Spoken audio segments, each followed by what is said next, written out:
Vamos ao Senhor em oração.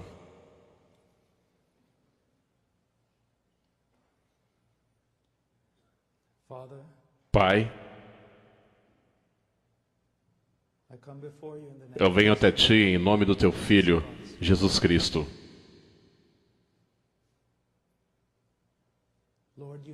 Senhor, Tu sabe todas as coisas. Elas estão diante de Ti como um livro aberto.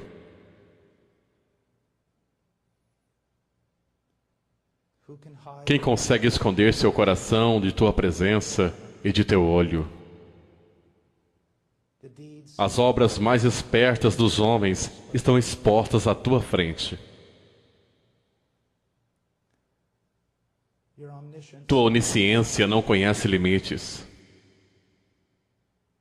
E se não fosse pela graça, eu seria de todos os homens o mais apavorado. Mas há a graça abundante e gloriosa.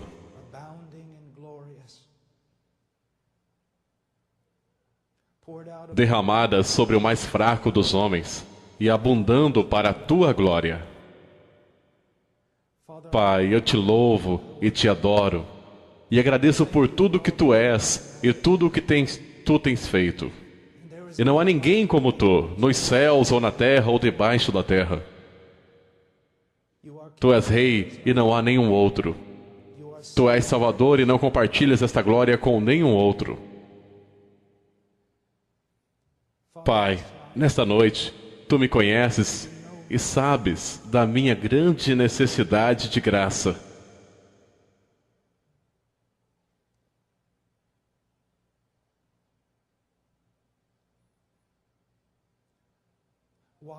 Por que estou aqui a não ser que Tu chamaste o mais fraco dentre os homens, o mais desprezível dentre os irmãos?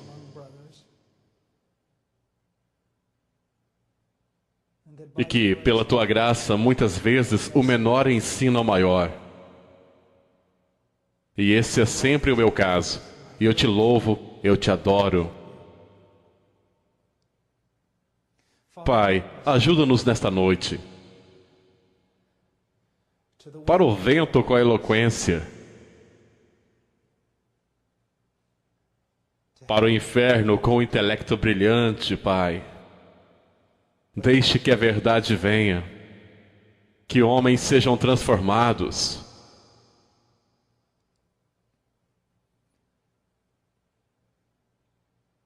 Que o estado da Tua igreja seja mais glorioso.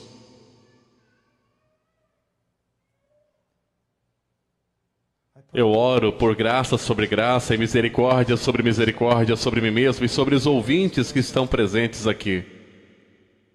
Ajude-nos, ó Deus, e nós seremos ajudados. E nos gloriaremos nesta ajuda.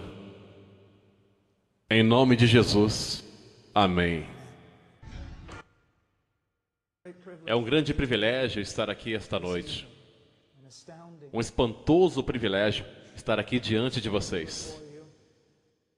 E falar de coisas como avivamento, reforma, o trabalho de Deus entre seu povo e entre os homens. Mas esta noite irei compartilhar com vocês uma acusação. Uma acusação. Mas é uma acusação de esperança. Enquanto eu estava orando sobre o que eu deveria fazer, esta série de reuniões, cheguei a uma grande conclusão, um grande fardo que foi colocado no meu coração. Precisamos de avivamento. Precisamos de um despertar. Mas não podemos simplesmente esperar que o Espírito Santo venha e limpe toda a bagunça que fizemos.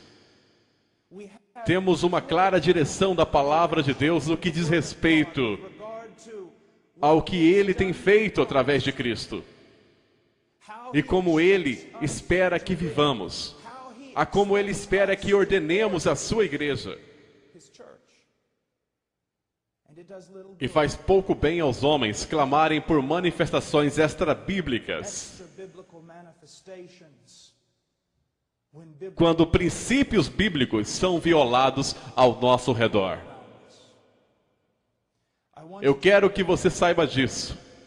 Há pouca necessidade para o diabo e os homens maus se oporem a um homem orando por avivamento, a não ser que ele também esteja trabalhando por reforma. Nós temos recebido verdade. E nós não podemos simplesmente fazer o que é certo aos nossos próprios olhos e depois esperar que o Espírito Santo venha e abençoe o nosso trabalho. Ao olharmos para o Antigo Testamento, vemos que Moisés recebeu muita detalhada explicação sobre como construir o templo. Agora, isso foi dado para o bem de Moisés, ou para o bem da igreja. Eu acho que o que está sendo explicado aqui é que Deus é específico na sua vontade. E que nós não devemos presumir que podemos pegar o menor detalhe e ignorá-lo. Agora, eu sei que sou um homem frágil. E sei que sou esbofeteado por muitas fraquezas. Mas tenho uma acusação. E eu não posso chamar de minha acusação, porque quem sou eu para acusar alguém? E não posso chamar de acusação de Deus, pois como posso presumir sobre seu nome, Senhor? Mas eu vou dizer isso. Quando eu olho para a igreja e a comparo com as Escrituras, eu vejo que há certas coisas que têm que mudar. E eu não sou Martim Lutero, isso não são as 95 teses pregadas na porta de Wittenberg. Mas este é um fardo em meu coração e eu devo partilhá-lo. Eu devo partilhá-lo. Agora deixe-me dizer isso. O que eu vou dizer irá irar algum de vocês. Mas permitam-me adverti-los. Pode ser verdade que você será capaz de me acusar de arrogância. Pode ser verdade que você não goste de como eu irei falar.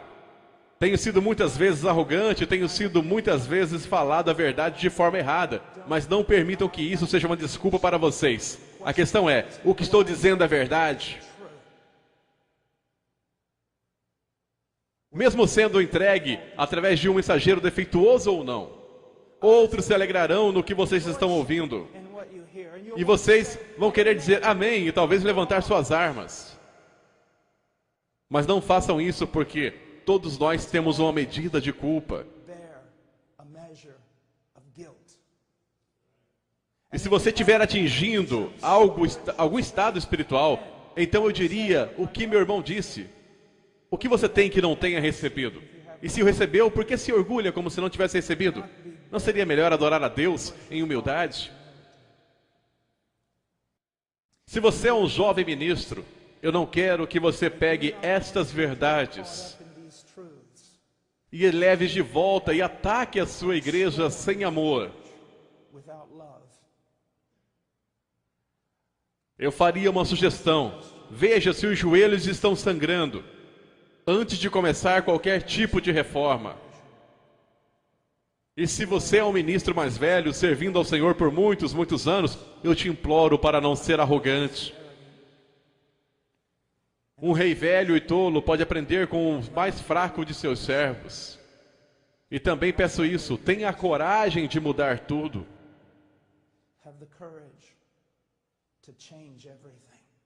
Mesmo que seja o último dia de sua vida, pelo menos você pode ir para a glória. Sabendo que você tentou fazer uma reforma que era bíblica. E eu vou dizer isso como um aviso aos homens mais velhos. Agora me escutem cuidadosamente. Eu conheço a exortação em 1 Timóteo, capítulo 5, sobre a forma como devo me dirigir a vocês. Então irei me dirigir, mas há um grande despertar em curso neste país. E não só neste país, mas na Europa, onde tenho ido. E na América do Sul e em outros muitos lugares. Estou vendo jovens voltando para a rocha, a partir da qual fomos cortados. Eles estão lendo Spurgeon e Whitefield, eles ainda estão ouvindo Ravenhill, Martin Lloyd Jones e Tozer e Wesley. É um grande, enorme movimento, mesmo que a mídia popular e o cristianismo de hoje ainda não tenha descoberto. E o que está acontecendo, eu quero que você saiba que eu nunca teria sonhado há 15 anos que eu veria o despertar que estou vendo. E não é por causa do meu ministério. Mas eu vou para lugares diferentes e vejo o que Deus está fazendo, sem nenhum de nossos ministérios. Quer sejam 1000 moços na Holanda declarando as coisas têm que mudar, clamando a noite toda em oração pelo poder de Deus e pela verdade da Escritura, ou na América do Sul, reconhecendo que eles foram muito influenciados pela psicologia e todo tipo de técnicas superficiais provenientes da América, no que diz respeito ao evangelismo, e agora em lágrimas e quebrantadas estão voltando e evangelizando suas igrejas, ou as cidades do interior dos Estados Unidos, onde eu tenho sentado por vezes até 2, 3 horas da manhã, discutindo teologia com jovens afro-americanos da periferia, a quem Deus vai levantar para pregar mais do que ninguém nunca vai ser capaz de imaginar nesse dia. Há um despertar.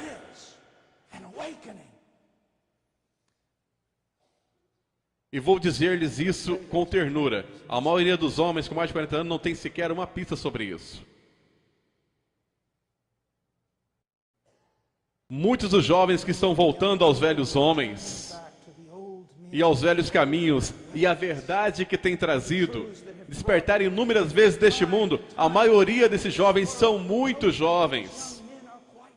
E eles vão para seus pastores, e eles vão para seus dirigentes e dizem: olhe para isso, o que temos descoberto, olha o que aconteceu no país de Gales, olha o que aconteceu na África, olhe para olhe para esse ensino, é absolutamente incrível. E a maioria deles irá desprezá-lo, ou irá dizer: isso não é nada diferente do que eu tenho pregado em 25 anos.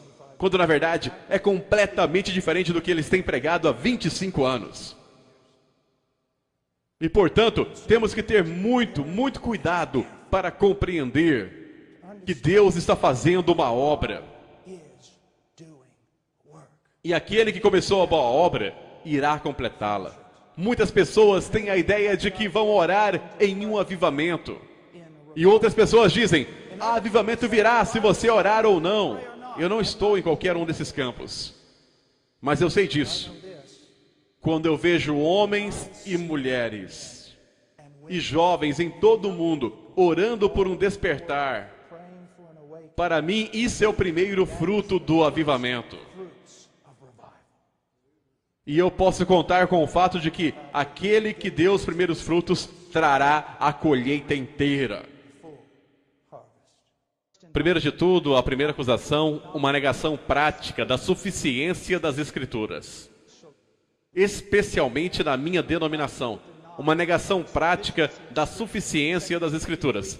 2 Timóteo 3,15 em diante diz: porque desde criança você conhece as sagradas letras, que são capazes de torná-lo sábio para a salvação mediante a fé em Cristo Jesus. Toda a Escritura é inspirada por Deus e útil para o ensino, para a repreensão, para a correção e para a instrução em justiça, para que o homem de Deus seja apto e plenamente preparado para toda boa obra. Ao longo das últimas décadas, tem ocorrido uma grande batalha no que diz respeito à inspiração das Escrituras. Agora, talvez alguns de vocês não participem dessa batalha, porém, muitos de nós, de denominações liberais, certamente temos uma batalha pela Bíblia. Contudo, quando vocês, como povo, chegarem a crer que a Bíblia é inspirada, vocês terão lutado apenas metade da batalha. Porque a questão não é meramente se a Bíblia é inspirada, se ela é inerrante. A grande pergunta que segue deve ser respondida é: a Bíblia é suficiente? Ou será que temos que trazer todos os chamados estudos das ciências sociais e culturais a fim de saber como funciona uma igreja? Essa é uma questão importante. Ciências sociais, em minha opinião, têm tomado precedência sobre a palavra de Deus de tal forma que a maioria de nós nem consegue perceber. Elas penetram de tal forma em nossa igreja, em nosso evangelismo e em nossa missiologia, que você dificilmente pode chamar o que estamos fazendo de cristão. Psicologia, antropologia, sociologia se tornaram influências primárias na igreja.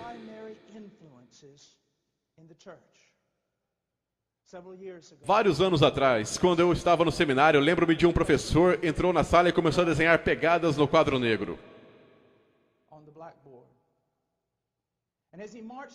E quando ele as marchava, ele se virou para todos nós e disse apenas isto: Aristóteles está caminhando pelas salas desta instituição. Cuidado, pois eu escuto suas pegadas mais claramente do que as do apóstolo Paulo e da equipe de homens inspirados que estava com ele, e até mesmo do que as do próprio Senhor Jesus Cristo. Nós chegamos a acreditar que um homem de Deus pode lidar com determinadas pequenas áreas da vida da igreja. Mas quando as coisas apertam, temos que ir para os peritos das áreas sociais. Isso é uma absoluta mentira. Diz aqui nas Escrituras que o homem de Deus seja preparado, adequado, equipado para toda boa obra. O que Jerusalém tem a ver com Roma? É o que nós temos a ver com todas essas modernas ciências sociais que foram criadas justamente como um protesto contra a palavra de Deus. E por que razão é que evangelismo e missões e as chamadas estratégias de crescimento da igreja são mais moldadas pelos antropólogos e sociólogos e os estudantes de Wall Street que se alinham a cada tendência cultural? Todas as atividades em nossa igreja devem estar fundamentadas na palavra de Deus. Todas as atividades em missões devem estar fundamentadas na palavra de Deus. A nossa atividade missionária, a nossa atividade eclesiástica, tudo o que fazemos deve fluir de teólogos e exegetas. O homem que abre a sua Bíblia e tem apenas uma pergunta: qual é a tua vontade, ó Deus? Nós não devemos enviar questionário para as pessoas carnais para descobrir que tipo de igreja eles querem frequentar. A igreja deveria ser sensível ao que busca, mas a igreja deve reconhecer que só existe apenas um homem, seu nome é Deus. E se você quiser ser amigável com alguém, se você quiser acomodar alguém, acomode ele e a glória dele. Mesmo que você seja rejeitado por todas as outras pessoas, nós não somos chamados para construir impérios. Nós não somos chamados para sermos pacíficos. Somos chamados para glorificar a Deus. E se você quer que a igreja seja algo diferente do que um povo peculiar, então você quer alguma coisa que Deus não quer. Eu quero que vocês escutem só por um momento Isaías capítulo 8. Ouçam o que ele diz. Quando vos disserem, consultai os necromantes e os adivinhos que chiureiam e murmuram. Esta é uma definição perfeita. Ou pelo menos uma ilustração das ciências sociais e os gurus das estratégias de crescimento para a igreja e todo o resto, porque a cada 2 ou 3 anos todas as suas principais teorias mudam. Não apenas sobre o que é um homem ou como você o conserta, mas também o que é uma igreja e como você faz para ela crescer. E a cada 2 ou 3 anos há uma outra novidade que vem daquilo que pode se fazer a sua igreja super aos olhos do mundo.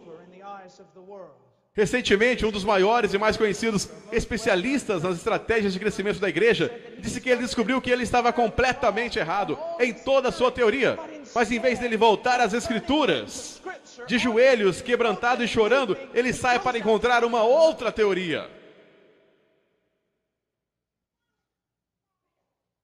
Eles não dão qualquer palavra certa. Diz aqui em Isaías: acaso não consultará o povo ao seu Deus? A favor dos vivos se consultarão os mortos? Devemos nós, como homens da igreja, como pregadores, como pastores, como cristãos, ir lá fora e consultar os mortos espiritualmente, em nome de todos aqueles que o Espírito Santo vivificou? Absolutamente não. Absolutamente não. A segunda acusação: um desconhecimento de Deus. Às vezes me perguntam: irmão Paul, por favor, venha e faça uma série semanal sobre os atributos de Deus. Eu muitas vezes tenho que dizer isso. Bem, irmão, você já pensou muito bem antes de me chamar? E ele disse, o que quer dizer com isso? Bem, é bastante controverso o tema que você está colocando, que você está me dando para ensinar a igreja. Eles dizem, como assim é controverso? Estamos falando de Deus, nós somos cristãos, essa é uma igreja. Como assim é controverso? E eu disse, querido pastor, me ouça. Quando eu começar instruindo o seu povo sobre a justiça de Deus,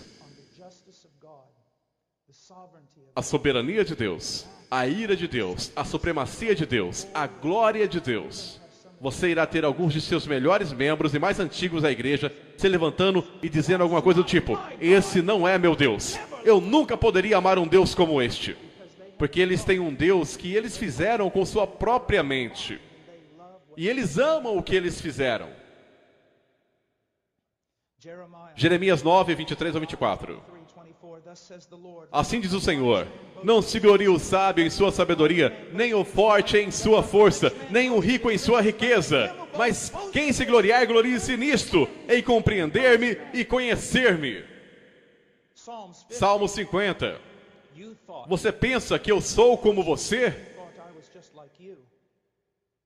Mas agora eu o acusarei diretamente, sem omitir coisa alguma. Considerem isto, vocês que se esqueceram do seu Deus, caso contrário, sem que ninguém os livre. Agora, qual é o problema aqui?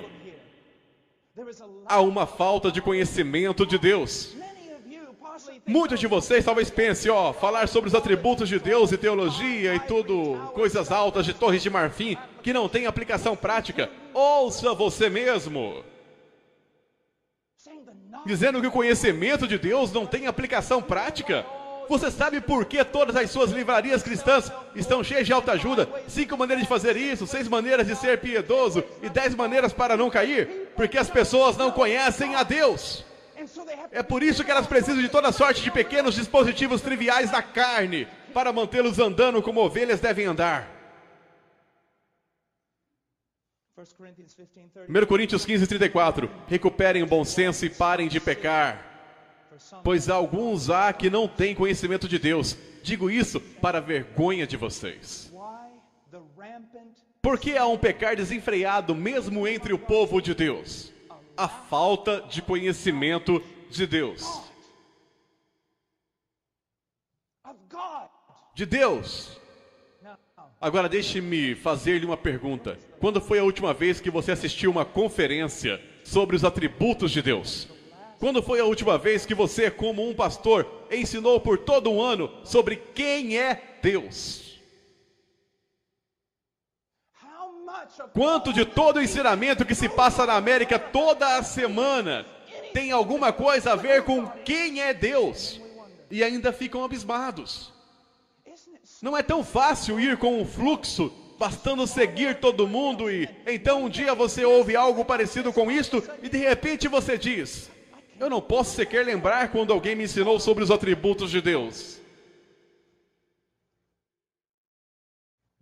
Não é de admirar que somos um povo como nós somos. Para conhecê-lo, tudo é sobre isso. Esta é a vida eterna. E a vida eterna não começa quando você passa através dos portais da glória. A vida eterna começa com a conversão. A vida eterna consiste em conhecê-lo. Você sinceramente acha que você vai estar emocionado em se balançar nos portões de pérolas e caminhar em ruas de ouro por toda uma eternidade? A razão por que você não vai perder a cabeça na eternidade é isso. Há um ali que é infinito em glória. E você irá passar uma eternidade de eternidade buscando-o. E você nunca vai ter seus braços sequer nos pés da montanha dele. Comece agora. Tantas coisas diferentes que vocês querem saber e fazer. E todos os livros. Pegue um livro sobre Deus. Uma Bíblia. E a estude para conhecê-lo. Para conhecê-lo. Domingo de manhã, por causa de tudo isso, eu quero dizer-lhes que seria melhor não ter sequer um domingo de manhã. Domingo de manhã é a hora de maior idolatria em toda a semana da América. Porque as pessoas não estão adorando o único Deus verdadeiro. A grande maioria, pelo menos, mas adoram a um Deus formado a partir dos seus próprios corações, por sua própria carne, artifícios satânicos e inteligência mundana. Eles têm feito um Deus como eles próprios, e ele parece mais com o Papai Noel do que com Jeová. Não pode haver temor de Deus entre nós, porque não há conhecimento de Deus entre nós. Glória a Deus. A terceira acusação, uma falha ao falar da depravação do homem. Quando eu olho para o livro de Romanos, que é um dos meus livros preferidos da Bíblia, ele não é uma teologia sistemática, mas se você pudesse dizer que qualquer livro da Bíblia foi teologia sistemática, o livro de Romanos seria o mais próximo. Não é surpreendente que Paulo gasta os 3 primeiros capítulos do livro procurando fazer alguma coisa? Levar todos os homens à condenação. Levar todos os homens à condenação. Mas não é que a condenação seja o bem supremo de sua teologia. Não é o seu fim ou o seu objetivo final. É um meio para trazer salvação para os seus leitores. Porque os homens têm que ser levados ao conhecimento de si próprios, antes de entregar a si próprios a Deus. Hoje os homens são feitos de tal modo decaídos, que você tem que cortar deles absolutamente toda a esperança na carne, antes que eles possam ser levados a Deus. Isso é importante em tudo, mas é especialmente importante no evangelismo. Eu me lembro, eu tinha 21 anos, e tinha acabado de ser chamado para pregar, e eu caminhava em uma antiga loja, onde eles venderiam ternos para ministros pela metade do preço. Eles têm feito isso por 50 ou 60 anos. E eu lá caminhava lá dentro, e eu estava procurando um terno em Balducá, Kentucky, e inesperadamente a porta se abriu. E eu ouvi a campainha tocar, a porta se fechou. Havia um velho homem em pé ali. E eu nunca peguei o nome dele, mas quando ele entrou, ele olhou para mim, ele disse: garoto, você foi chamado para pregar, não é? Eu disse: sim, senhor. Ele era um velho evangelista. Ele disse: você vê onde está aquele prédio lá fora? Eu disse: sim, senhor. Ele disse: eu costumava pregar ali. O Espírito de Deus desceria e as almas seriam salvas. E eu disse: senhor, por favor, me fale sobre isso. Ele disse: não era nada como este evangelismo de hoje. Ele disse: nós pregaríamos por 2 ou 3 semanas e não daríamos qualquer convite para homens pecadores. Nós prepararíamos e prepararíamos e prepararíamos os corações dos homens até que o Espírito de Deus começasse a trabalhar e quebrantar seus corações. E eu disse: senhor, como você sabia quando o Espírito de Deus estava indo para quebrantar seus corações? E ele disse: bem, deixe-me dar-lhe um exemplo. Ele disse: muitas décadas atrás eu entrei nessa loja para comprar um terno. Alguém tinha me dado $30 e me disse: pregador, vá comprar um terno para você amanhã. E quando atravessei a porta, um jovem balconista que cuidava da loja voltou-se e olhou para mim, e quando ele olhou para mim, ele caiu no chão e clamou: quem pode salvar um ímpio como eu? E eu sabia que o Espírito de Deus tinha caído sobre aquele lugar. Hoje em dia nós simplesmente entramos e conversamos e damos 3 perguntas exploratórias e perguntamos se eles querem fazer uma oração pedindo para Jesus entrar em seus corações, e fazemos 2 vezes mais filhos do diabo, que nunca mais voltarão a serem abertos ao Evangelho por causa da mentira religiosa que nós, como evangélicos, temos vomitado de nossas bocas. Vou dizer algo que Leonard Ravenhill costumava dizer: agora você entende porque eu prego em vários lugares uma vez, mas essa é a verdade. Quando lidamos com o pecado superficialmente, em primeiro lugar, estamos lutando contra o Espírito Santo. Quando ele vier, convencerá o mundo do pecado. Há muitos pregadores populares hoje que estão mais preocupados em lhes dar sua melhor vida agora do que na eternidade. Eles se orgulham sobre o fato de eles não mencionarem o pecado em sua pregação. E eu posso dizer-lhes isso: o Espírito Santo não tem nada a ver com o ministério deles, senão que ele esteja trabalhando contra essa seria a única coisa. Porque quando um homem diz que ele não tem nenhum ministério que trata com o pecado do homem, o Espírito Santo o faz. É o ministério primário do Espírito Santo, entrar e convencer o mundo do pecado. E assim, saibam disso, quando você não trata especificamente, apaixonadamente, amorosamente com o homem e seu estado depravado, o Espírito Santo não está em nenhuma parte perto de você. Ademais, nós somos enganadores quando lidamos de modo superficial com o mal dos homens. Como pastores dos dias de Jeremias, eles tratam da ferida do meu povo como se não fosse grave. Paz, paz, dizem, quando não há paz alguma.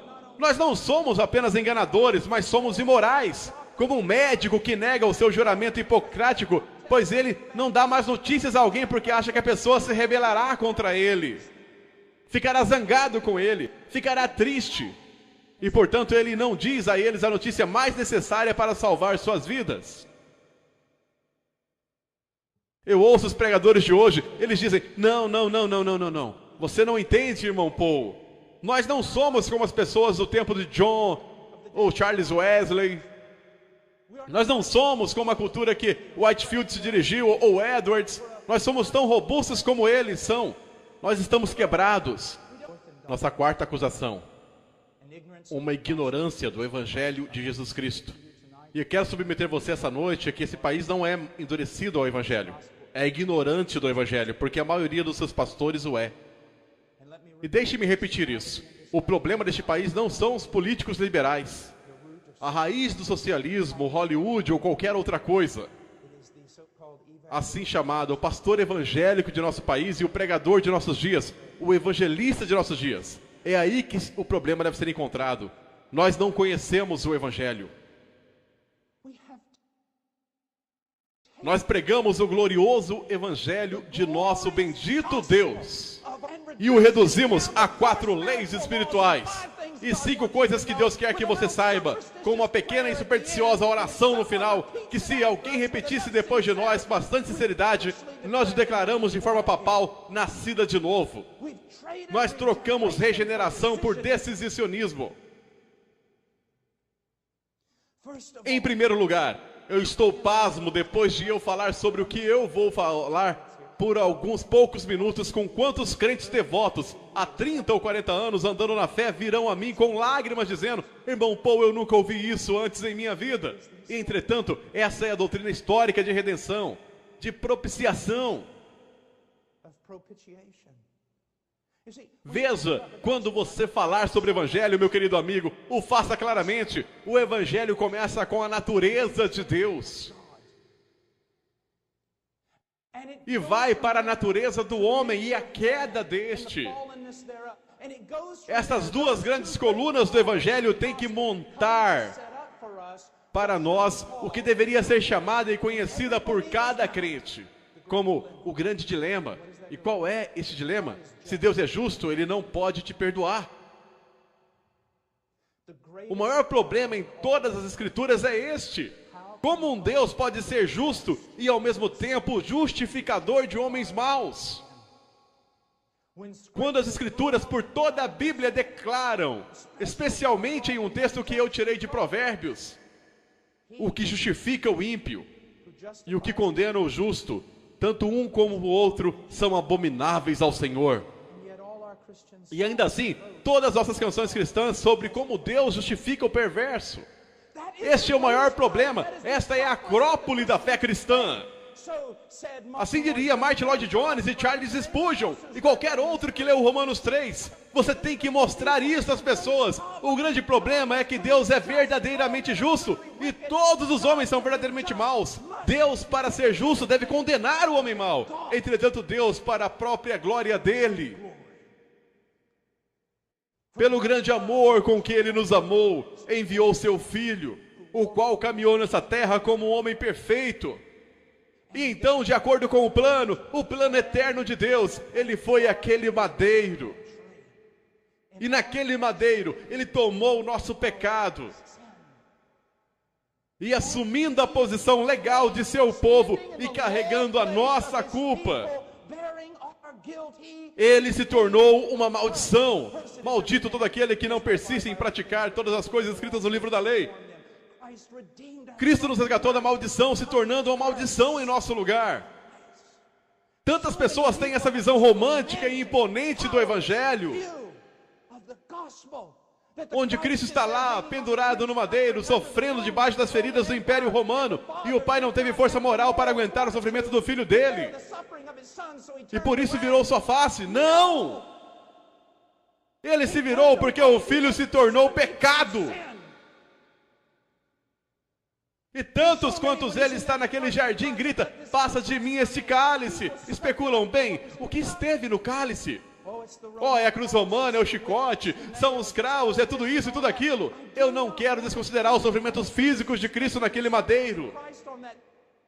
Mas o cálice era o cálice da ira de Deus Pai, que ele teve que ser despejada sobre o filho. Alguém teve que morrer suportando a culpa do povo de Deus, desamparado por Deus pela justiça dele e esmagado debaixo da ira de Deus.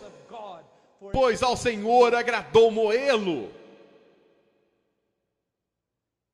Eu estava na Alemanha um tempo atrás, ou em um seminário alemão na Europa há um tempo, e eu vi este livro, A Cruz de Cristo. Não era o de John Scott, era outro. E eu peguei e comecei a ler, e isto é o que ele dizia: o pai olhou do céu para o sofrimento infligido sobre seu filho pelas mãos de homens e considerou isto como um pagamento pelos nossos pecados. Isso é heresia.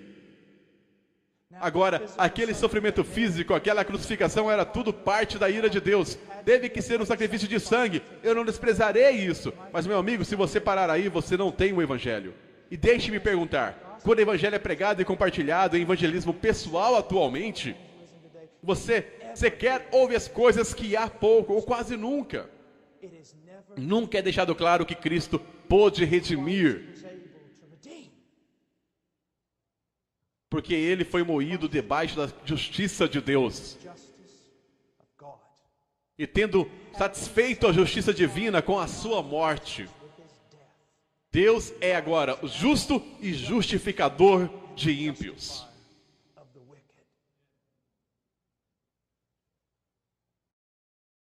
Redução de evangelho. E nós ainda nos perguntamos por que não há nenhum poder nele. Nós nos perguntamos por quê, o que aconteceu, e eu irei te falar, quando você deixa de lado o evangelho, e não há mais nenhum poder em sua suposta mensagem do evangelho, você então tem que recorrer a todos aqueles pequenos truques de mercado, que são tão proeminentes usados nos dias de hoje para converter os homens. E nós todos conhecemos a maioria deles, todos eles não funcionam. Meu querido amigo, deixe-me dizer isso. Vários anos atrás, quando eu estava me formando e tive que me tornar uma decisão de iria fazer ou não meu PhD, Deus, a fim de salvar a minha vida espiritual, me enviou para o meio das selvas do Peru, o mais longe possível de todo o mundo acadêmico que eu poderia ficar. E lá eu comecei a perceber algo. Como disse Spurgeon, maiores homens com mentes maiores que a minha se aproximaram dessa doutrina de segunda vinda, mas em vão, é uma grande e poderosa doutrina. Ele disse: eu me fixarei nisso. Buscar compreender algo sobre Jesus Cristo e Ele crucificado. Deixe-me falar isso. Eu fico tão bravo.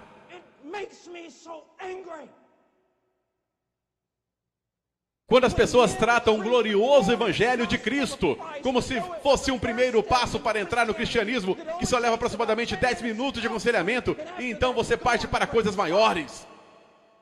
Isso mostra como nós somos patéticos em nosso entendimento das coisas de Deus. Meu amigo, no dia da segunda vinda, quando você entenderá absolutamente tudo sobre a segunda vinda, mas você estará em eternidade de eternidade no céu. E você não vai nem mesmo começar a compreender a glória de Deus no Calvário. É tudo sobre isso. Moço, jovem pregador, me escute. Persiga-o naquele madeiro. O que significa? Você não precisará construir fogos estranhos em seu forno. Se você só pegar um relance do que ele fez naquele madeiro. O que ele fez naquele madeiro. Eu amo dizer isso, eu já o disse 1 milhão de vezes. Abraão leva Isaac para cima daquela montanha. O filho dele, o único filho dele, quem ele amou. Você supõe que o Espírito Santo estava tentando para nos falar sobre algo no futuro? E aquele filho não resistiu, mas se entregou. E quando aquele pai rendeu a sua vontade, a vontade de Deus, ele levantou aquele cutelo para perfurar o próprio coração de seu filho. Mas a mão dele foi detida e foi falado ao velho homem que Deus tinha provido um carneiro. Tantos cristãos pensam, que final bonito para aquela história. Não é o fim, é o intervalo. Milhares de anos depois, Deus, o Pai, pôs sua mão sobre seu filho, o único filho dele, quem ele amou, e tirou o cutelo da mão de Abraão, e sacrificou seu filho unigênito sobre a plena força da sua ira. Agora você sabe por que aquele pequeno evangelho que você prega não tem nenhum poder, porque não é nenhum evangelho. Vá ao evangelho, gaste sua vida em seus joelhos, se afaste dos homens, estude a cruz. A quinta acusação, uma ignorância da doutrina da regeneração. Uma ignorância da doutrina da regeneração. Meu prezado amigo, eu vou dizer isso sem rodeios. Sei que há calvinistas aqui, e sei que há arminianos aqui, e sei que há todo tipo de animal estranho entre um extremo e outro. Risos. Mas eu quero que você saiba de uma coisa. Embora eu penda mais para, acho que posso me considerar um spurgeonista de 5 pontos, quero que saiba disto. A questão central não é o calvinismo. Não. Vou ter muitos problemas quando essa mensagem chegar à internet. A questão central não é o calvinismo. Vou dizer qual é a questão central. Regeneração. E é por isso que posso ter comunhão com Wesley, com Ravenhill, com Tozer e com todos os demais, porque independente de como eles se posicionavam, eles criam que a salvação não pode ser manipulada pelo pregador. E que é uma obra extraordinária do poder do Deus Todo-Poderoso. E junto com eles, portanto, eu me posiciono na certeza de que foi uma obra de Deus. Muito maior é a manifestação do poder de Deus na obra regeneradora do Espírito Santo do que na criação do mundo, do universo. Porque ele criou o mundo ex nihilo, do nada. Mas ele recria o homem a partir de uma massa corrompida. E a regeneração encontra correspondência na própria ressurreição de nosso Salvador.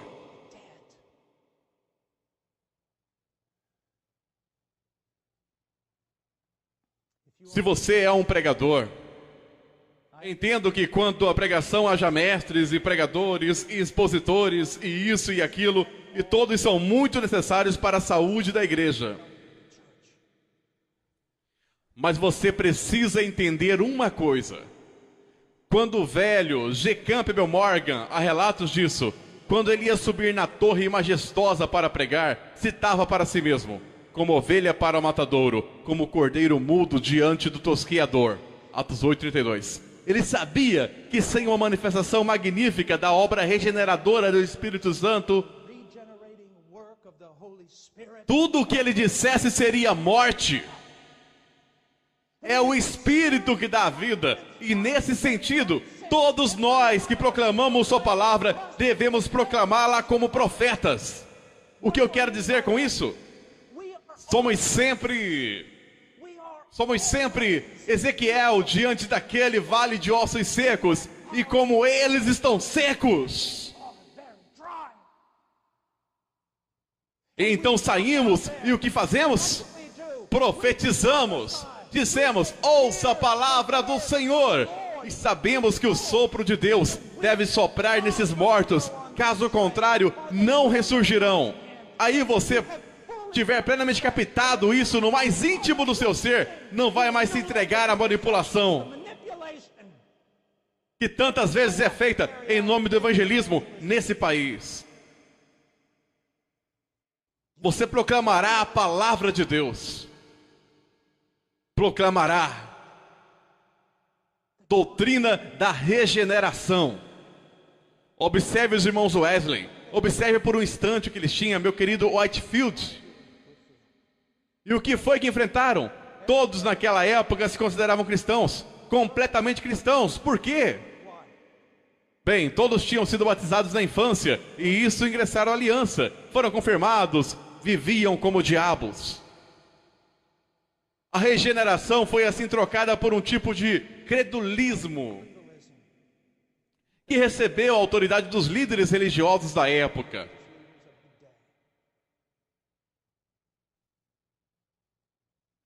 E é aí que chegam os irmãos Wesley. Não está tudo certo, vocês não nasceram de novo. Não há nenhuma prova de vida espiritual. Examinem-se, provem a si mesmos para ver se estão na fé. Certifique-se de que o seu chamado e de sua eleição. Você precisa nascer de novo. Aqui nos Estados Unidos, por causa dos últimos anos e das últimas décadas de evangelismo, a ideia de ser nascido de novo foi totalmente perdida. Tudo o que significa é que uma vez numa cruzada você tomou uma decisão e acha que foi com sinceridade. Mas não há nenhuma prova de sua obra sobrenatural, de recriação do Espírito Santo em sua vida. Se alguém, não se alguns, se alguém está em Cristo, nova criatura é. E agora, o mesmo acontece hoje. O que está diante de nós hoje? Eu vou te dizer o que está. Não é, na maioria das vezes, necessariamente a questão do batismo infantil. Não é uma confirmação por uma autoridade eclesiástica da igreja alta. O que está diante de nós é a oração do pecador para aceitar Jesus. Eu estou aqui para te dizer, se há uma coisa contra a qual eu decidi declarar guerra, é essa oração. Você dirá, mas irmão Paulo, sim, da mesma forma, em minha opinião, que o batismo infantil foi o bezerro de ouro da reforma. Hoje, para os batistas e para os evangélicos conservadores e para todos, vou dizer a você que a oração do pecador enviou mais gente para o inferno do que qualquer outra coisa na face da terra. Aí você pergunta, como você pode declarar uma coisa dessas? Abra a Bíblia aqui para mim e me prove. Eu adoraria que você pudesse me levantar e mostrar onde alguém evangelizou dessa forma. As Escrituras não afirmam que Jesus Cristo veio até a nação de Israel e disse: o tempo se cumpriu, o reino está próximo. Agora quem gostaria de me convidar para entrar em seu coração? Eu estou vendo uma mão ali. Não é isso que a Bíblia diz. Jesus disse, arrependam-se e creiam no Evangelho. Ora, os homens de hoje estão confiando no fato de que pelo menos uma única vez na vida fizeram a oração do pecador e então lhe disseram que estavam salvos porque foram suficientemente sinceros. E assim na experiência de salvação deles, você pode se perguntar, você é salvo? Eles não dizem sim, porque estou confiando em Jesus. E porque há provas poderosas que me dão segurança de ter nascido de novo. Não, eles dizem, sim, uma vez em minha vida fiz uma oração. E vivem como diabos. Mas fizeram uma oração. E alguns deles, fiquei sabendo de um evangelista que estava insistindo com o homem para que fizesse a tal oração. Por fim, o homem ficou tão sem graça que o evangelista disse, bem, eu vou orar por você e se você desejar dizer a Deus, aperte a minha mão. Contemple o poder de Deus. Decisionismo, a idolatria do decisionismo. Os homens acham que vão para o céu pelo fato deles terem julgado a sinceridade de suas próprias decisões. Quando Paulo veio à igreja de Corinto, não lhe disse, olhem, vocês não estão vivendo como cristãos. Então vamos voltar àquele momento da vida em que fizeram aquela oração. Vamos ver se vocês foram sinceros. Não, ele disse, examinem-se para saber se estão na fé. Porque quero que saiba, meu amigo, que a salvação é somente pela fé. É obra de Deus, é graça sobre graça sobre graça. Mas a prova da conversão não é apenas o seu exame de sua sinceridade no momento de sua conversão. É o fruto contínuo em sua vida. É o fruto contínuo em sua vida. Ah, meu querido amigo, veja em que situação nos metemos. Uma árvore não é conhecida por seus frutos? O que lhe parece? 60%, 70% dos americanos pensam que são convertidos, nascidos de novo. Nós matamos quantos milhares de bebês por dia? Somos odiados em todo o mundo por nossa imoralidade. No entanto, somos cristãos? E sem rodeios, eu deposito isso, a culpa aos pés do pregador.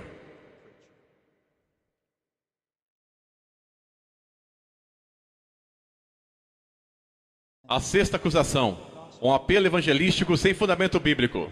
Nós já vamos tocar nesse ponto. Olhe como temos feito ultimamente. Quero dizer, escute-me agora. Tenho visto isso por todos os lados.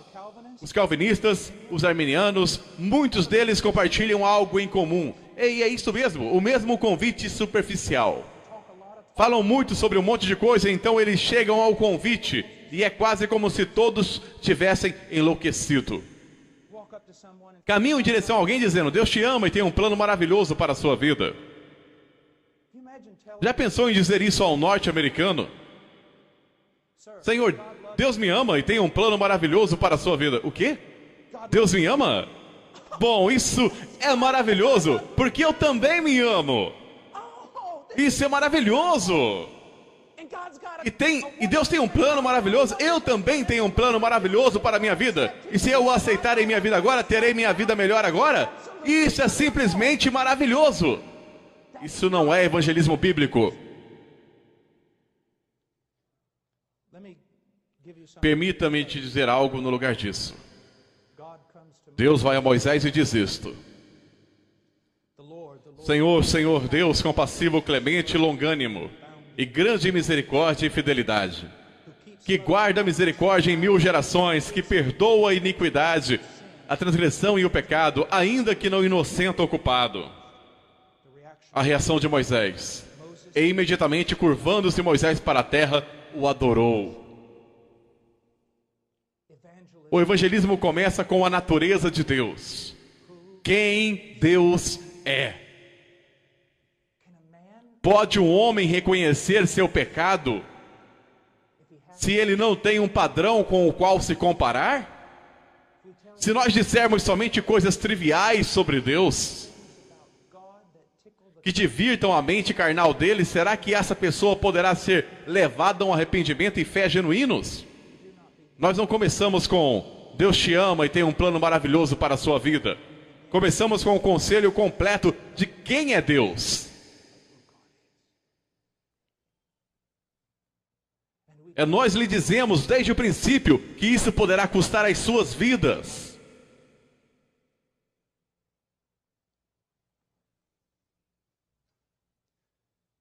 Depois disso, temos algumas perguntas exploratórias. Ei, você sabe o que é um pecador, não?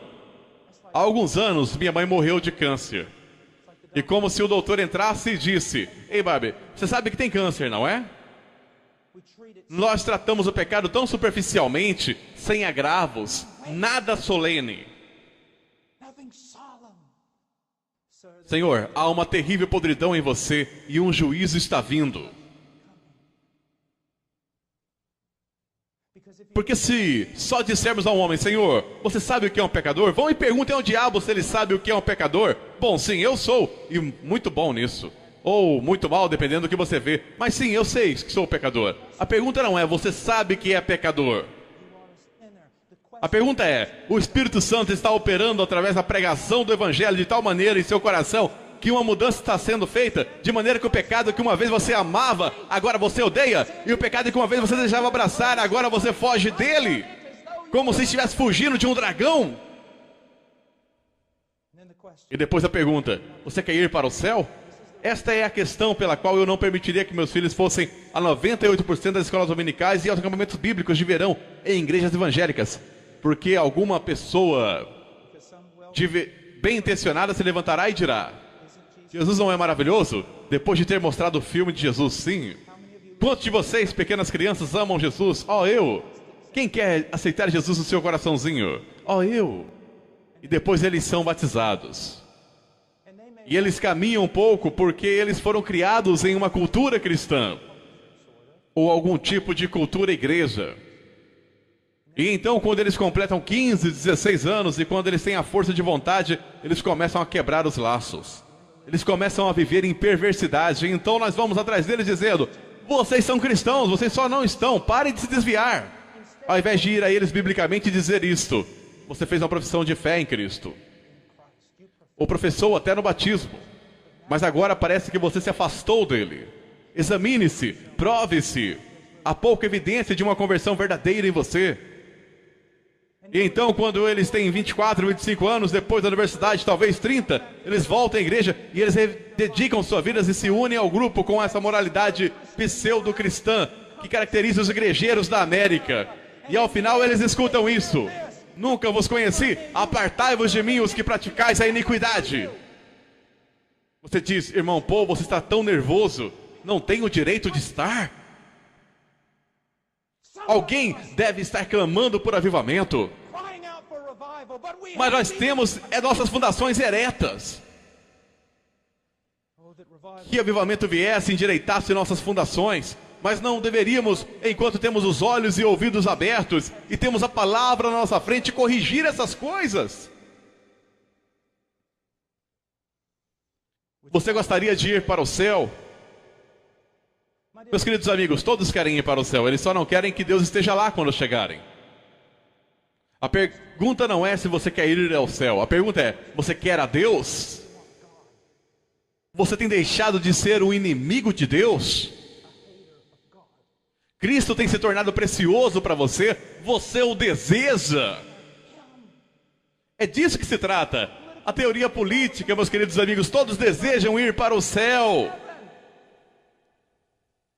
Mas os homens são inimigos de Deus.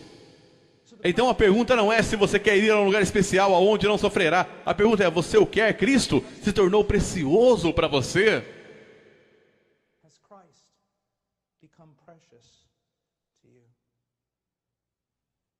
Frequentemente, depois de uma pessoa orar, perguntam: você gostaria de ir para o céu? Bom, sim. Então você gostaria de orar e pedir que Jesus entre no seu coração? Agora, há pessoas que foram salvas utilizando essa metodologia, mas não é graças a ela, mas sim apesar dela. Senhor, você deseja a Cristo? Você vê seu pecado? Oh, sim, sim, eu vejo o meu pecado. Senhor, vejamos alguns versículos da Bíblia que falam sobre o que o arrependimento lhe se parece. O Espírito testemunhando que isso está acontecendo em sua vida. Você vê quebrantamento, vê a desintegração de tudo pelo que tem lutado em sua vida.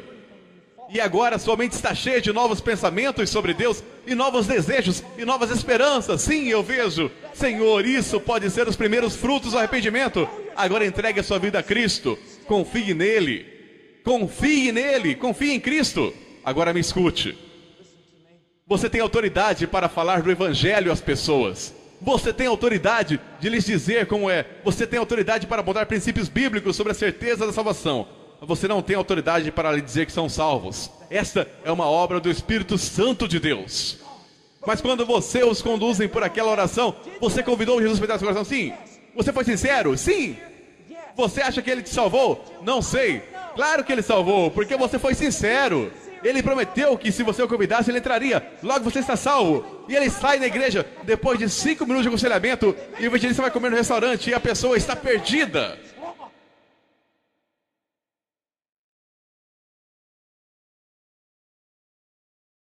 Um apelo evangelístico sem fundamento bíblico. Se alguma vez duvidaram de sua salvação, aqui vamos de novo. Se alguma vez eles duvidaram de sua salvação, houve algum momento em que você orou e pediu para Jesus entrar em seu coração? Sim. Você foi sincero? Acho que sim. O diabo está lhe incomodando? E se eles vivem sem crescimento, mesmo no contexto de uma igreja sem crescimento, em carnalidade contínua, sem problema, nós colocamos a culpa na falta de discipulado pessoal e resolvemos a doutrina do cristão carnal. A doutrina do cristão carnal tem destruído mais vidas e enviado mais gente ao inferno. Os cristãos lutam contra o pecado? Sim. Pode um cristão cair em pecado? Absolutamente. Pode um cristão viver em pecado contínuo de carnalidade? Todos os dias da sua vida são carregados de frutos e verdadeiramente cristão? Absolutamente não. Senão cada promessa no Velho Testamento referente à Nova Aliança falhou. E tudo que Deus disse sobre disciplina em Hebreus é uma mentira. Uma árvore é conhecida por seus frutos. Quando trabalhamos com homens sobre conversão, tenho visto pregadores que entendem muito sobre as coisas de Deus, Mas quando eles descem, mesmo depois de uma apresentação exemplar do Evangelho, eles entram novamente nessa metodologia. Deixe-me lhe dar uma história e depois iremos à próxima acusação. Mas é uma história que é um dos momentos mais preciosos da minha vida como cristão. Eu estava pregando no Canadá, na verdade, eles me disseram que estava a 30 quilômetros do Alasca. Havia mais ursos pardos na cidade do que pessoas. Sério. Era uma igreja pequena, de como 15, 20 pessoas, e eu estava pregando. E bem, quando eu fiquei em pé no púlpito, essa montanha de homem entrou dos seus 60 ou 70 anos, mas uma montanha de homem. Ele podia ter batido em cada um de nós nesse prédio. Quando eu pregava, via sua face, deixei tudo de lado e comecei a pregar o Evangelho. Era o ser humano mais triste que eu já vi. Somente o Evangelho. E quando terminei, caminhei direto do púlpito para ele e eu disse: Senhor, o que há de errado? O que perturba sua alma? Eu nunca vi um homem tão triste e abatido em toda a minha vida. E ele tirou o envelope e tinha alguns raios-x, os quais eu não pude entender. Mas ele disse: acabo de vir do médico, vou morrer em 3 semanas. Foi isso que ele me disse. Agora eu tenho morado toda a minha vida em um rancho de gado. Só se chega lá por avião flutuante ou cavalgando pelas montanhas e todas essas coisas. Ele disse: nunca estive em uma igreja, nunca li a Bíblia. Acredito que há um Deus e que uma vez escutei sobre um cara chamado Jesus. Ele disse: eu nunca tive medo de nada em minha vida e agora estou aterrorizado. E eu disse: Senhor, você entendeu a mensagem do Evangelho? E ele disse: sim. Agora, o que faria a grande maioria dos pregadores naquele momento? Então você gostaria de convidar Jesus para entrar em seu coração? É isso que eles fariam. E eu disse: Senhor, você entendeu? Ele disse: eu entendi, mas é só isso? É que eu disse, uma criança poderia ter entendido aquilo. Qualquer um. É só isso que eu entendi. E eu oro ou...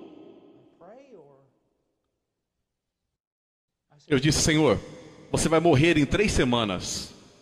Eu tinha que ir embora amanhã. Vou cancelar meu voo e ficaremos aqui lendo a palavra de Deus, lutando e clamando a Deus até que você se converta ou morra e vá para o inferno. E então começamos. Comecei com o Velho Testamento, o Novo Testamento, cada versículo sobre as promessas de Deus com respeito à redenção, à salvação.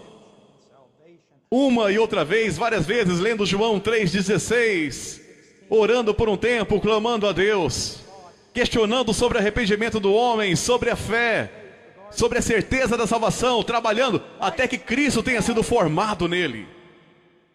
E então, finalmente, simplesmente exaustos aquela noite, não houve nenhum avanço, não houve nada. Eu disse: Senhor, vamos orar. E oramos e eu disse: Senhor, leia João 3,16 outra vez. E ele disse: lemos isso 1 milhão de vezes. E eu disse: eu sei, mas é uma das maiores promessas de salvação. Leia o texto de novo. E eu disse: nunca esquecerei, eu tinha minha Bíblia no meu colo, naquelas suas mãos grandes e montanhosas. Ele disse: ok, porque Deus amou o mundo de tal maneira que deu, sou salvo, irmão Paul, todos os meus pecados se foram, tenho vida eterna, sou salvo, eu disse: sabe como? Ele disse: você nunca leu esse versículo antes? O que estava acontecendo? Uma obra do Espírito de Deus, ao invés daqueles truquezinhos que você tenta. Você quer ir a comer? Você pensa que pregar é um espetáculo e depois disso você volta para o hotel? Não, após a pregação é que o trabalho começa, lidando com as almas.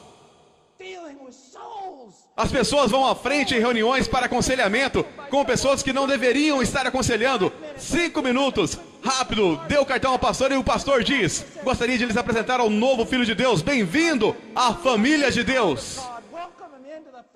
Como você se atreve? Se você vai apresentá-lo, diga isso: este homem essa noite fez uma profissão de fé em Jesus Cristo. E por causa do nosso temor de Deus e nosso amor pelas almas dos homens, nós agora iremos trabalhar para ter certeza que Cristo tem realmente sido formado nele. que ele verdadeiramente tem um entendimento bíblico sobre arrependimento e fé, e grande certeza e gozo no Espírito Santo. É isso que nós vamos fazer. Olha o que nós fizemos. Suplico-te, olha o que estamos fazendo.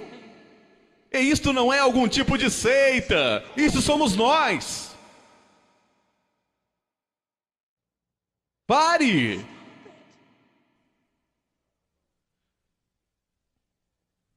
Pare.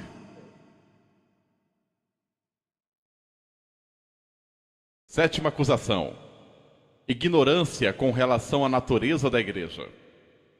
Deus tem apenas uma instituição religiosa: é a igreja. É a igreja. E o nosso objetivo e resultado final do avivamento será o plantio de igrejas bíblicas. Eu tenho um grande medo de que a igreja local hoje seja desprezada. Diga a alguém que você é um pregador itinerante, que você tem um ministério mundial e todos se curvarão.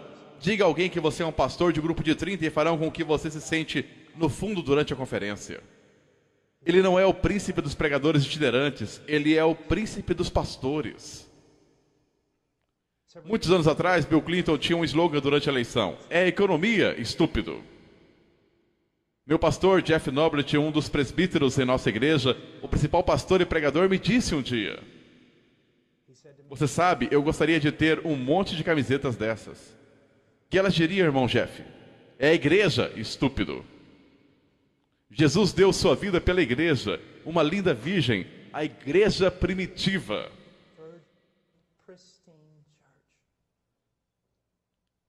Se você quer dar a sua vida por algo no ministério, dê à igreja, a uma igreja, a um corpo de crentes, a uma congregação local. Isso é a igreja. Agora deixe-me dizer algo sobre a igreja, quero que vocês ouçam bem. Não existe um remanescente de crentes na igreja. Todos nós sabemos sobre a teologia. Você sabe que até o curso de Israel, havia em Israel o povo de Deus e o remanescente de verdadeiros crentes. Esse não é o caso da igreja. Não há um remanescente de crentes, ou um pequeno grupo de crentes dentro de um grande grupo chamado igreja. A igreja é o remanescente. E eu quero dizer isso. Se pastores chegaram próximos de blasfemar, é com relação a isso. Eu ouço teólogos, professores itinerantes, pastores, uns e outros dizendo esse tipo de coisa. Há tanto pecado dentro da igreja quanto fora dela. Há tanto divórcio na igreja quanto fora dela. Há tanta imoralidade e pornografia na igreja quanto fora dela. E então pregadores dizem: sim, a igreja está agindo como uma prostituta. Eu quero que você saiba isso. Você deve ter muito cuidado ao chamar a noiva de Jesus Cristo de prostituta. E vou lhe dizer qual é o problema. Pastores e pregadores não sabem o que é a igreja.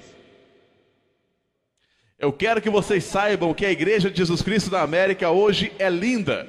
Ela é frágil às vezes, ela é fraca, ela é esbofeteada, ela não é perfeita, mas eu quero que você saiba que ela é quebrantada. Ela está andando humildemente com seu Deus. O seu problema é que você não consegue saber o que é a igreja. Hoje, por causa da falta de pregação bíblica, a tão chamada igreja está cheia de pessoas carnais e ímpias que se identificam com o cristianismo. E então, por causa dos bodes no meio das ovelhas, as ovelhas estão sendo acusadas de todas as coisas que os bodes estão fazendo em nome de Deus, sendo blasfemado entre os gentios por causa de nós. Romanos 2:24. Vocês já leram? Eu sei que já passaram do horário, mas apenas vá acompanhando comigo. Rapidamente. Eu quero te mostrar algo. Vá até Jeremias.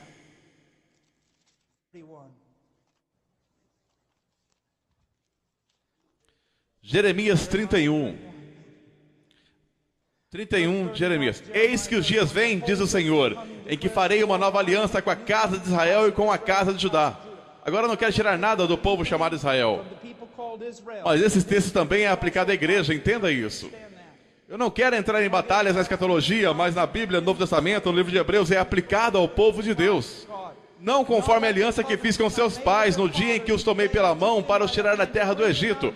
Eu ouço pregadores dizendo todo o tempo: bem, quando você olhar para trás, vê Israel, você vê um monte de ímpios e idólatras, e no meio deles havia um pequeno remanescente de verdadeiros crentes. Isso é verdade, mas não aplique isso à igreja do Novo Testamento. Porque ele diz: eu irei fazer algo diferente, não como a aliança que eu fiz com os pais deles, no dia em que eu os tirei da minha mão da terra do Egito. Minha aliança, embora eu tenha sido um marido para eles, mas esta é a aliança que farei com a casa de Israel depois desses dias, declara o Senhor. Eu colocarei a minha lei dentro deles.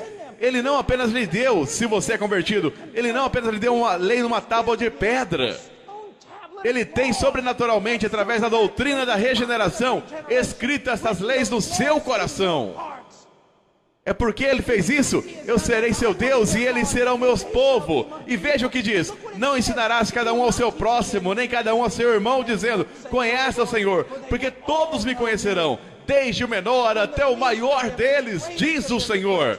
Pois perdoarei as suas iniquidades e dos seus pecados jamais me lembrarei. Novamente, a doutrina da regeneração. Deus está fazendo algo novo nesses últimos 2000 anos. Nós não temos muitas igrejas na América. Temos um monte de prédios de tijolo realmente bonitos, com gramados finamente podados.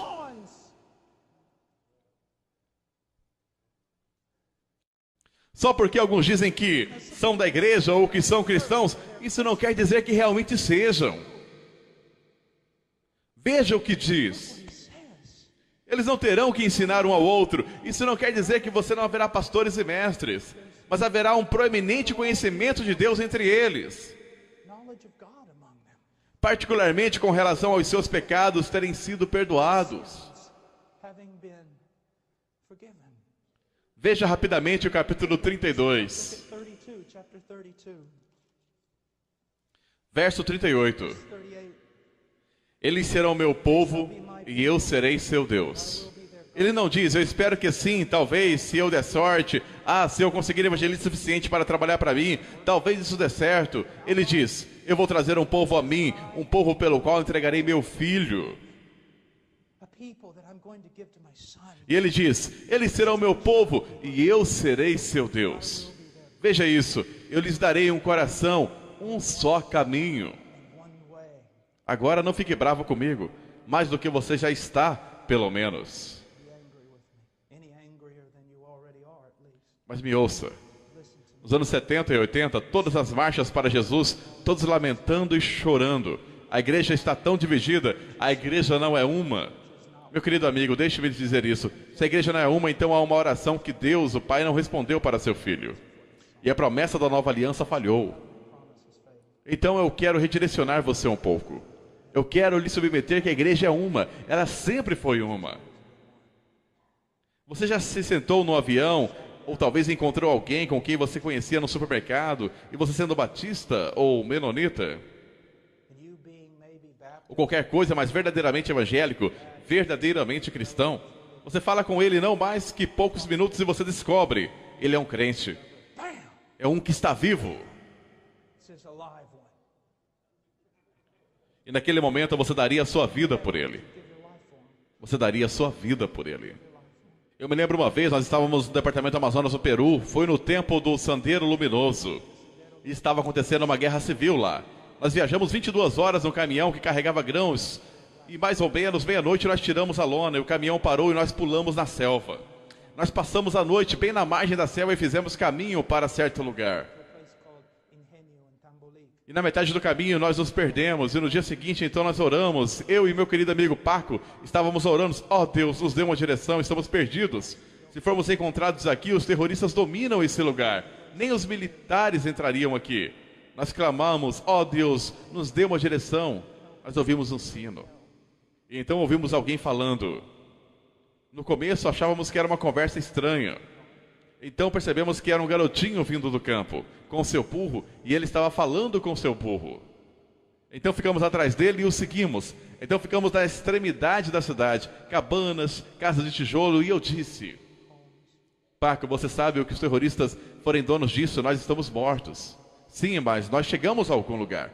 Então nós descemos, fomos até um homem que estava bêbado no escuro e dissemos: Há irmãos por aqui?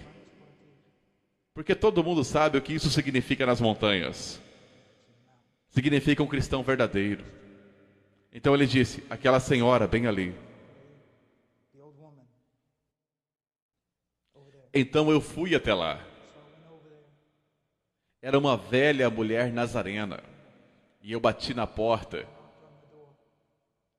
E eu disse, sou um pastor evangélico, por favor, me ajude. Aquela senhora saiu com uma lanterna, ela me agarrou, puxou-me para dentro, ela agarrou a paca e nos levou para baixo. Sua casa ficava em um tipo de precipício no meio da lama, e nos levou para o porão onde havia alguns fenos e galinhas e outras coisas, e ela nos fez sentar lá e ela aqueceu. Então chamou um garotinho, veio, e ela disse, vai chamar os outros irmãos, e eles começaram a trazer galinhas e yuca e tudo mais, arriscando suas vidas. Por quê? Porque somos um. Pare de dizer todas essas tolices que você está dizendo, que o corpo de Cristo está dividido, e que é uma bagunça, que está cheio de pecado. Eu não falaria da noiva de Cristo dessa maneira se eu fosse você. O que você tem é um monte de bodes e joio no meio das ovelhas. E porque muito pouca disciplina bíblica é compassiva, é praticada na igreja, elas vivem entre as ovelhas, eles se alimentam dessas ovelhas e as destroem. E aqueles entre vocês que são líderes na igreja vão pagar um alto preço quando você estiver diante daquele que as ama, porque você não teve coragem suficiente para se levantar e confrontar o ímpio. A propósito, me escute. O cenário médio na América do Norte, no que diz respeito às igrejas em geral, e eu não quero entrar nos prós e contras disso, mas eis o que acontece.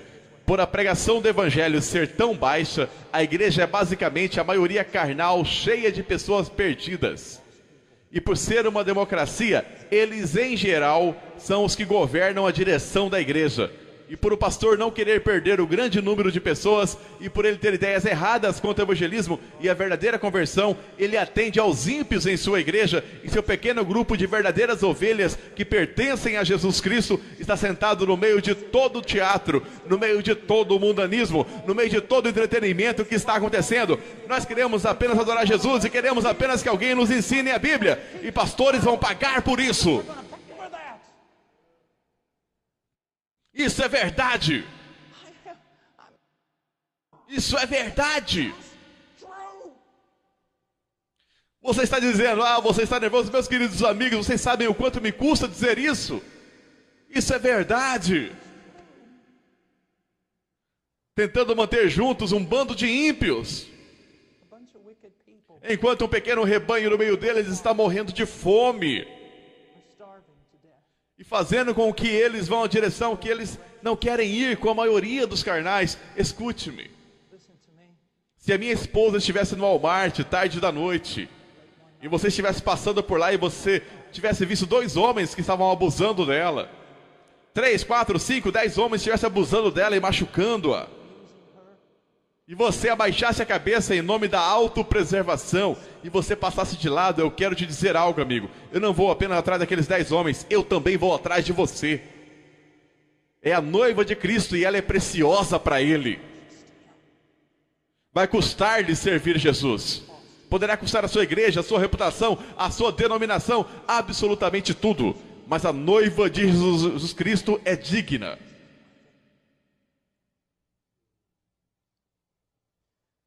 Veja o que diz, eu amo isso.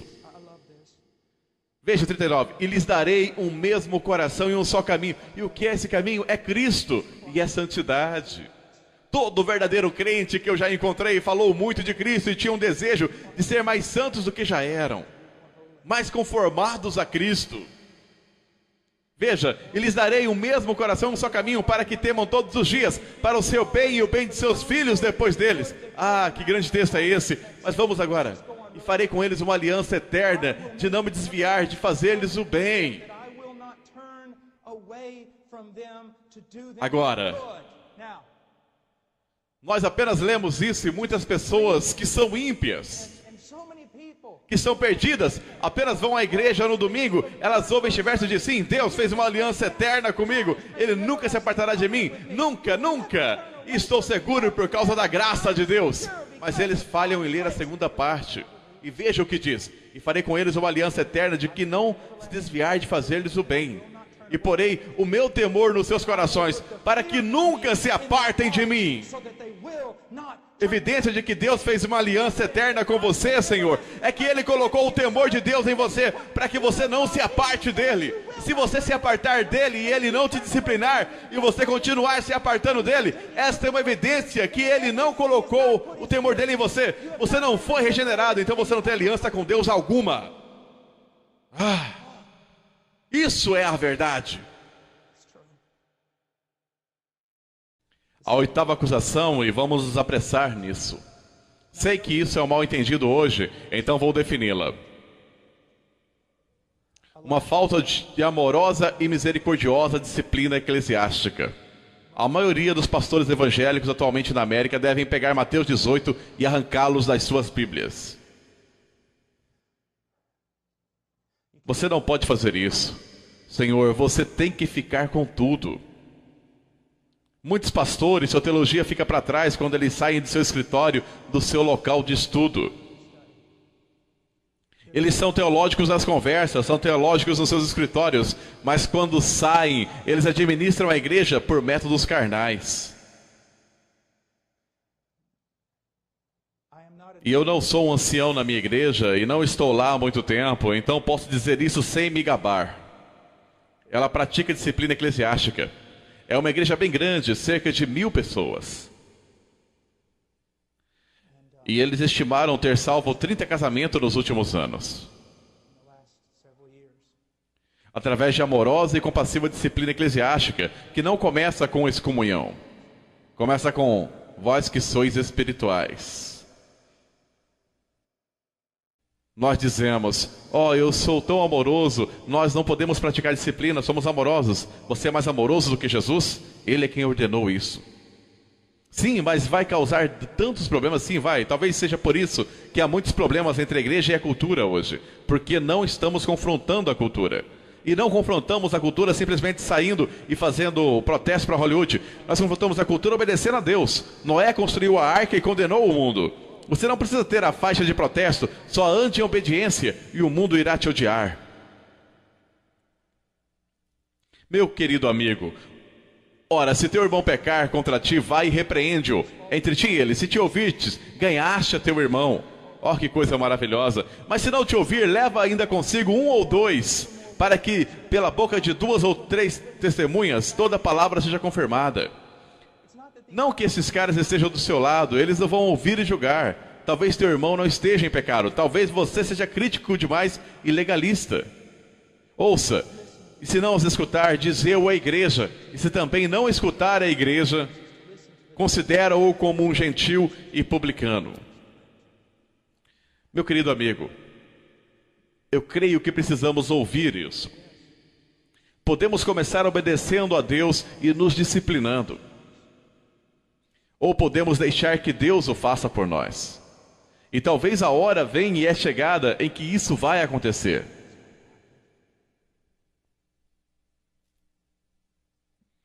Não estou falando de homens críticos, legalistas e odiosos. Já existem muitos. Eu estou falando de um homem, de um grupo de anciãos, líderes, que amam o bastante para arriscarem suas vidas. Porque sabem que isso não é um jogo, isso não é algo que fazemos apenas para esta vida. A eternidade está em jogo, a salvação de almas. Olhe para todas essas livrarias cristãs. Olha para os livros antigos, dos dias antigos de Wesley e Whitefield, e repetidamente dos puritanos reformados. A maioria desses livros lidou com o que é o Evangelho, como você o prega, como você leva alguém a Cristo, como você discerne uma verdadeira conversão, como você se torna um doutor de almas. Nós nos unimos em Roma nessa questão. Roma, bebê é batizado, o bebê é cristão, o bebê é de Roma. Nunca mais lide com a conversão, apenas crie todo tipo de métodos mundanos para mantê-los na igreja. Evangélicos têm feito o mesmo. Ore uma pequena oração com eles depois de 2 ou 3 minutos, depois de meia hora de pregação, sendo que 25 minutos foram de histórias bem divertidas. E então lance a rede depois de 5 minutos. Aconselhe-os um pouco e então os declare salvos e passe o resto dos dias discipulando-os e imaginando por que eles não crescem. Quero lhe dizer, eu creio em um discipulado pessoal 1 a 1. Mas, meu querido amigo, a igreja se deu bem por 1000 anos ou mais sem ele. Sem aquilo que conhecemos como discipulado pessoal, com todos os livros e coisas diferentes. Quero que você pense nisso. O discipulado pessoal de 1 a 1 se tornou gigante no final dos anos 70 e até hoje. Qual era o clamor? Estão saindo tantas pessoas pela porta dos fundos quando estão entrando da frente. E a razão disso é que não estamos discipulando as pessoas. Não, isso está acontecendo porque as pessoas não estão sendo convertidas. Porque suas ovelhas, elas ouvem a sua voz e o seguem. Agora nós devemos discipulá-los, mas não é por isso. Saíram de nós, mas não eram de nós. E eles tiveram pouca chance de ser como nós. E ninguém jamais lidou com suas almas. Então nós gastamos uma fortuna discipulando cabras, esperando que se tornem ovelhas. Você não pode ensinar uma cabra a ser ovelha. Uma cabra se torna uma ovelha pela obra sobrenatural do Espírito de Deus Todo-Poderoso. Agora, disciplina eclesiástica. Eu mudei minha família para esta igreja porque ela pratica disciplina eclesiástica. Porque eu preciso estar debaixo de disciplina eclesiástica. O cuidado observador de Sião e outros membros me levam isso a sério. Eu quero que as minhas crianças, elas são bem pequenas agora, mas se forem convertidas, ou fizerem uma profissão de fé e depois se desviarem, vou querer saber que as minhas crianças serão batizadas, trazidas diante da igreja, se necessário, para a salvação de suas almas. Alguns de vocês ficariam tão indignados se um pastor lhe dissesse: honestamente, tenho estado orando pelas suas crianças e temo que não são convertidas. Você ficaria indignado que reuniria um grupo para expulsar aquele pastor. Em vez de perceber, oh, louvado seja Deus, temos um homem de Deus aqui. 9ª acusação. Um silêncio acerca da santificação. A falta de ensino sério sobre santidade. Meu caro amigo, com o ensino genérico sobre santidade, todo mundo concorda. Vamos ser santos, nós precisamos ser mais santos. Vamos ter uma conferência sobre santidade, mas quando você é específico sobre o que isso significa, é aí que tudo fica tumultuado. Busque paz com todos os homens, o escritor de Hebreus nos diz, e santificação sem a qual ninguém verá o Senhor. Alguém acredita nisso? Você diz: irmão Paul, eu tenho sido culpado tão frequentemente por ensinar a salvação. Escute-me novamente. Isso remete à regeneração e à providência de Deus. Se Deus verdadeiramente converte um homem, Ele vai continuar trabalhando nesse homem, através do ensino, bênção, advertência e disciplina. Ele vai certificar-se de que o trabalho que Ele começou será completo. E é por isso que o escritor diz: sem santificação, sem santidade, ninguém verá o Senhor. Por quê? Porque não existe crescimento em santidade. Deus não está trabalhando em sua vida. Se Ele não está trabalhando em sua vida, é porque você não é um filho. Veja as diferenças entre Jacó e Esaú. Amei Jacó, odiei Esaú. Porém Deus cumpriu suas promessas em ambos. Jacó foi abençoado, Esaú foi abençoado. Como Deus demonstrou seus julgamentos e ira contra Esaú e seu amor com Jacó? Eu vou lhe contar como. Ele deixou Esaú à vontade, sem exercer disciplina, sem piedade, nada. Mas ele espancava Jacó até a morte, quase todos os dias de sua vida. A disciplina amorosa, a correção de Deus para nos trazer a santidade. Agora, há tanto ensino sobre isso, mas deixe-me dizer isso. Rogo-vos, pois, irmãos, pela compaixão de Deus, que apresentei os vossos corpos em sacrifício vivo, santo. Romanos 12:1 continua no 2º. Seus corpos, por que ele diz corpo? Eu acredito que para evitar toda essa super espiritualidade. Bem, eu dei a Jesus o meu coração e você não pode julgar um livro pela sua capa. Bem, a verdade é que você pode julgar um livro pela capa. Jesus nunca disse que você não poderia julgar um livro pela capa. Ele disse que você não poderia conhecer a árvore pelos seus frutos. E se você pensa que deu-lhe seu coração, então ele vai ter seu corpo. E vou lhe contar o motivo. O coração, meu amigo, não é um músculo de bombeamento de sangue. É o fruto da imaginação de um poeta. ele refere-se à sua verdadeira essência, ou centro do seu ser. Não me diga que Jesus tem a sua real essência e o centro do seu ser, e isso não afeta o seu corpo. Isso não vai acontecer. E então o que nós fazemos? Nós vamos às Escrituras, o quê? Legalisticamente não, extraindo inferências não, apenas baseando-se nos mandamentos das Escrituras, sobre o quê? Eu não concordo com tudo que os puritanos disseram, mas eu amo os puritanos, e uma das razões por que eu os amo é que acredito que eles honestamente tentaram colocar tudo nas suas vidas abaixo do senhorio de Jesus Cristo. Suas mentes. Porque eles terem escrito 800 páginas de livros sobre o que eu devo pensar de acordo com as Escrituras. O que não deve entrar na minha mente de acordo com as Escrituras? O que eu devo fazer com meus olhos? O que deve entrar por esses ouvidos? O que não deve entrar nesses ouvidos?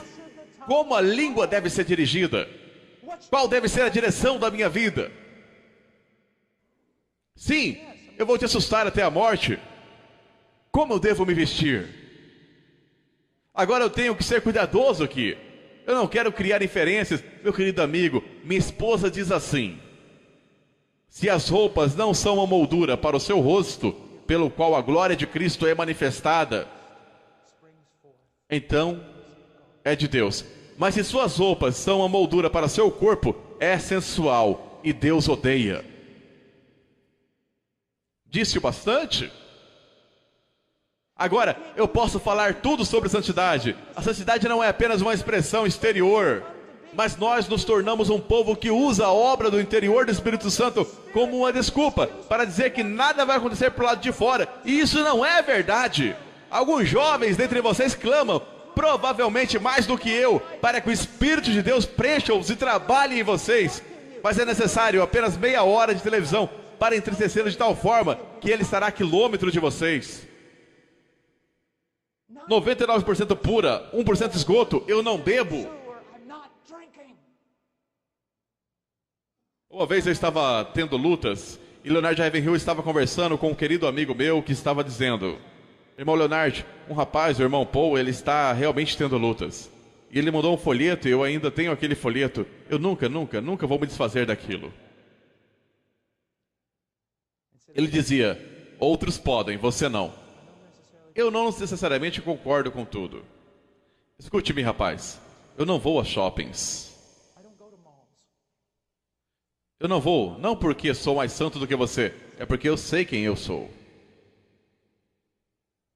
Existe a história de um dos mais refinados e melhores violinistas da Europa, tocando em seu último concerto, um homem velho, e quando ele terminou, um rapaz andou até o violinista e disse: Senhor, eu daria a minha vida para tocar como você. E o velho homem disse: filho, eu dei a minha vida para tocar como eu. Eu quero o poder de Deus em minha vida, então algo tem que ser abandonado. Eu quero conhecê-lo, então uma separação deve acontecer. Deixe-me dizer uma coisa, jovem, todo mundo está andando por aí, todos os seus pequenos retiros e encontros grupais e cantando cubaná e tudo mais. Talvez você tenha que ficar sozinho no deserto com Deus e jejuar por 7 dias de joelho e estudando o livro de Salmos. Apenas ficando a sós com Deus, pertencendo a Ele.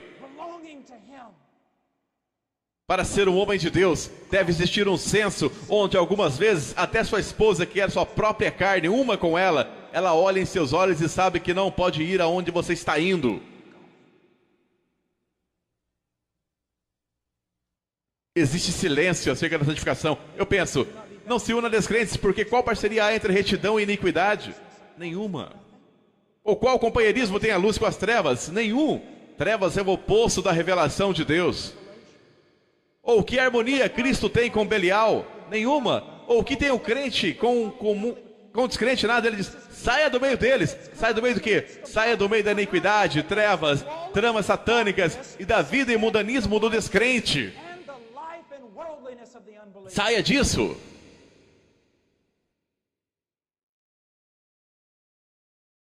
Eu tenho uma 10ª acusação e esta é muito importante para mim. Sendo um homem mais velho, com uma família jovem, eu não havia me casado até os 30 anos de idade. Minha esposa teve algo como um pequeno tumor cerebral nos primeiros anos e não podíamos ter filhos. E então, louvado seja Deus, uma criança nasceu. e depois outra, e depois outra, e depois, quem sabe, risos.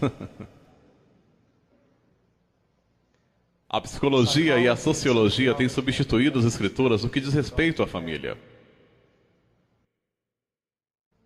Meus queridos amigos, pastores e líderes, pensem nisto. Nossas igrejas, ou nossos cultos dominicais, melhor dito, são tão cosméticos. Apenas porque parece haver uma adoração bonita em um sermão que foi legal e as pessoas parecem envolvidas, isto não é evidência. Eu vou lhes dizer o que é evidência. A casa, os casamentos, as famílias. Juízes 17:6. Naqueles dias não havia rei em Israel, cada qual fazia o que achava direito aos seus olhos. Se eu converso com as pessoas, porque eu converso com várias, e encontro um homem de Deus que criou filhos reverentes a Deus, eu vou e me apego a ele. Mas na maioria dos casos, sabe o que eu descubro? As pessoas com quem eu converso na igreja são todos ligados a fábulas profanas de sociologia, isso e aquilo e qualquer outra coisa. Cada qual o que acha mais reto e não conseguem se dar conta disso. Mas sempre que tem a oportunidade de encontrar um homem e uma mulher que adequaram a si mesmo e a sua família de acordo com as escrituras, a diferença é esmagadora. Quando estou em um avião, adoro fazer isso. Homens sentam ao meu lado e depois começam. O que você faz? Ah, eu sou casado. E eles? Ah, o que mais você faz? Ah, eu sou o pai. E o que mais você faz? Bem, se tiver algum tempo livre, eu prego um pouco. O que importa se um homem ganhar o mundo inteiro e perder a sua família? Deixe-me colocar dessa forma. Baseado no que você cria seus filhos e ama sua esposa? Baseado em quê? Se você não consegue ir às escrituras agora mesmo, pegar os versículos e me mostrar como a sua família está fundamentada nela, posso lhe assegurar que você é cativo da psicologia e da sociologia, dos caprichos e das mentiras deste século. Veja bem, você não tem o direito de fazer isso, você não tem autoridade, Senhor, separado da palavra de Deus. Veja Gênesis 8:9, porque eu os escolhi para que ordene a seus filhos e a sua casa depois dele, a fim de que guardem o caminho do Senhor e pratiquem a justiça e o juízo, para que o Senhor faça vir sobre Abraão o que tem falado a seu respeito.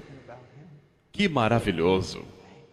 E preste atenção, Romanos capítulo 12, versículo 1 e 2. Bem, o versículo 2 nos conta que a vontade de Deus é perfeita. Então, sempre que lhe sobrevier a ideia, como um homem de Deus que estou sacrificando a minha família para o bem do ministério, vou lhe dizer que você é um mentiroso de cara lavada. Você está sacrificando a sua família pelo bem do pequeno reino que você está tentando construir.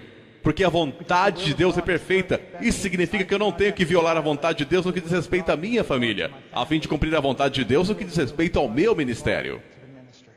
Deus não precisa de você. Ele deseja sim que você seja obediente. Que você seja obediente. Só quero lhe dar 2 exemplos. É quando alguém me perguntou uma vez, irmão Paul, você é contra o evangelismo? Eu disse sim e não. Eu não sou contra o evangelismo bíblico, mas sou contra a forma com que você está evangelizando. Você é contra a escola dominical e grupo jovem? Sim e não. Quero lhe explicar uma coisa. Agora, por alguns de vocês, eu não vou ser suficiente. E para alguns, eu só quero usar essas 2 coisas para apontar o que está errado conosco. Escola bíblica dominical. Não importa de qual denominação você faz parte. Se você faz parte de alguma denominação que é de alguma forma organizada, posso lhe assegurar que suas denominações gastam milhões de dólares com material para a escola bíblica. Milhões de dólares com conferências, em ensinar professores a ensinarem na escola bíblica. Em fazer tudo o que está na regra para promover a escola bíblica. Isso é um fato. Deixe-me perguntar alguma coisa. Quanto dinheiro sua denominação gasta e quantas conferências e horas de trabalho são disponibilizadas para ensinar pais a ensinarem seus filhos? Então agora você percebeu, não é mesmo? Deus não tem um plano B, Ele tem um plano A. Se você evita o plano A, o plano B não funciona. Não estou dizendo que as crianças não podem se unir em grupos, serem catequizadas ou ensinadas ou qualquer coisa, mas se isso começar a sugerir a substituição do ministério do pai no lar, exploda em pedaços.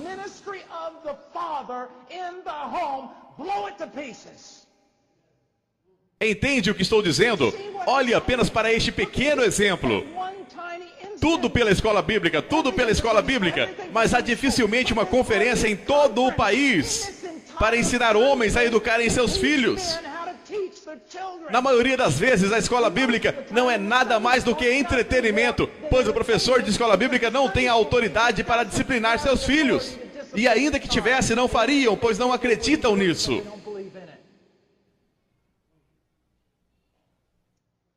Esse é apenas um pequeno exemplo. Vamos olhar para os grupos jovens. Bem, a juventude precisa estar junta, você sabe. Eles precisam estar juntos. Tudo bem, vamos ver Provérbios 13 e 20. Quem anda com sábio será sábio, mas o companheiro dos insensatos sofrerá aflição. Quem lhes disse que a juventude deve estar junta? Quem lhes disse isso? Eu vou lhe dizer quem disse isso. Psicólogos da década de 60. Separação entre as gerações. A juventude deve permanecer com os adultos para que parem de agir como tolos ingênuos. E unam-se à maturidade, deixando de lado a tolice, a qual leva à destruição. Não digo que vocês não podem reunir a juventude, mas caso o façam, sugiro que tenham os pais junto a eles. E você diz, bem, e quanto à juventude perdida que chega à nossa igreja? Bem, o que eles estão vendo agora? A juventude perdida chega à sua juventude cristã na igreja e vê quase o mesmo que vê em sua própria casa. Sem pais, crianças ensinando crianças, ou um cara um pouco mais velho com gel no cabelo ensinando seus filhos. Mas o que aconteceria se a juventude perdida chegasse à sua igreja e eles vissem lá as crianças e a juventude em um relacionamento amável e maravilhoso coletivamente com seus pais? Então eles diriam, nossa, nunca vi nada como isso antes. Olha só o pai dele, ele ama. Quero dizer, ele ama o pai dele. Quero dizer, olha só. Então isso é o cristianismo.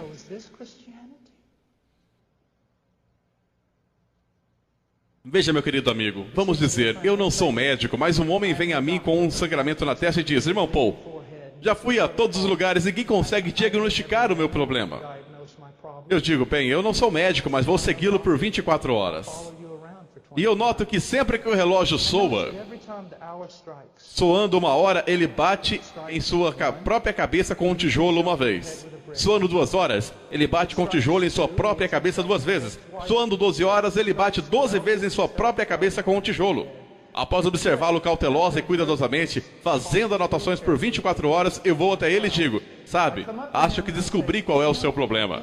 Não sou médico, mas acho que descobri qual é o seu problema. É patético dessa forma entre nós, igreja.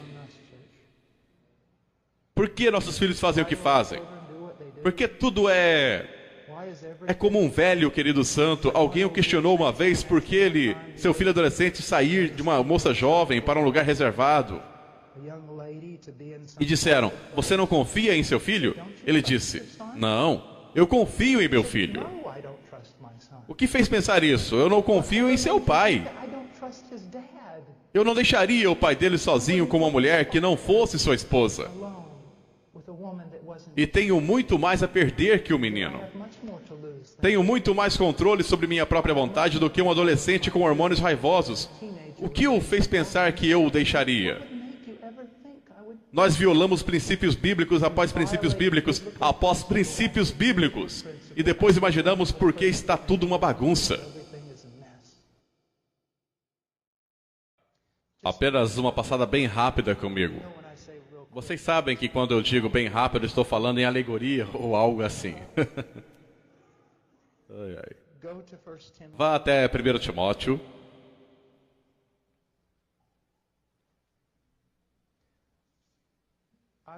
Há alguns meses atrás, eu estava ouvindo sobre todas as coisas horrendas que estavam acontecendo com nossa Não sei como vocês chamariam agora. República, democracia, país, realmente não tenho certeza. Estado socialista? E eu estava tão sobrecarregado que sentei lá ouvindo e Deus, o que eu posso fazer? Agora mesmo, Senhor, honestamente, com tudo o que há em mim, eu pularia no meio do fogo. Eu vou, se houver um rinoceronte atacando, eu pularei na frente dele. Apenas me diga o que fazer. Tu queres que eu vá para Washington e apenas fique em pé diante da Casa Branca e pregue até que me atirem na cadeia? Estou cansado de pregar apenas para cristãos em igrejas e tudo mais. Deus, apenas... O país está indo para o inferno, apenas me atire. O que queres que eu faça? Apenas me atire a eles. Versículo 1 do capítulo 4. Ora, o Espírito afirma expressamente que nos últimos tempos alguns apostatarão da fé. 1 Timóteo 4:1. Dando ouvidos a espíritos enganadores e à doutrina de demônios. Agora ele segue basicamente contando ao jovem Timóteo que todo o inferno irá se manifestar na cultura. Tudo será simplesmente enlouquecedor. Homens como feras. Eu estive com Conrad Mabille há alguns meses atrás e o ouvi pregar. Chamam-no de Spurgeon da África e muito justamente. Se você tivesse a chance de ouvi-lo, ouça. Ele é um dos meus pregadores favoritos no mundo. Ele disse isso. Na África não temos mais medo das feras. Nós não corremos das feras. Nós tememos o homem. Corremos de homens. Ele estava falando, é claro, da depravação. Mas ele disse ainda que o mundo irá perder o controle, Timóteo. Agora, o que ele diz que seja feito? Versículo 6. Expondo estas coisas aos irmãos. Serás um ministro de Cristo Jesus, alimentando com as palavras da fé. E bem aqui, neste texto, começou a se desatar para mim. Paul, o mundo perdeu a cabeça. Tudo vai acontecer e está sob minha providência, mas ouça-me. Esta deveria ser sua reação em meio à manifestação de todo o inferno, em meio à apostasia, em meio à perseguição. Eis o que você precisa fazer: ser constantemente alimentado com as palavras da fé. Nós sempre queremos correr lá fora e fazer alguma coisa. Queremos consertar alguma coisa. Deus está em busca de homens de caráter, espadas polidas. Em primeiro lugar, filho, seja constantemente alimentado com as palavras da fé e da boa doutrina que tem seguido. Este que tem seguido é muito importante. Penso que está nos indicando que um simples estudo intelectual da Escritura não irá alcançar o objetivo que Deus tem para seus homens. Eles devem obedecê-la, devem começar a segui-la. Você não pode aprender bem a doutrina até que siga a doutrina que aprende. E então ele diz isso. Mas rejeita as fábulas profanas e de velhas caducas. Meu querido amigo, deixe-me contar uma coisa. Toda essa coisa de igreja emergente, muito desse negócio de crescimento de igrejas, toda a sensibilidade cultural jogando pela janela a sensibilidade à Bíblia, é apenas um punhado de menininhos querendo brincar de igreja sem o poder de Deus em suas vidas. E eu vou manter essa opinião.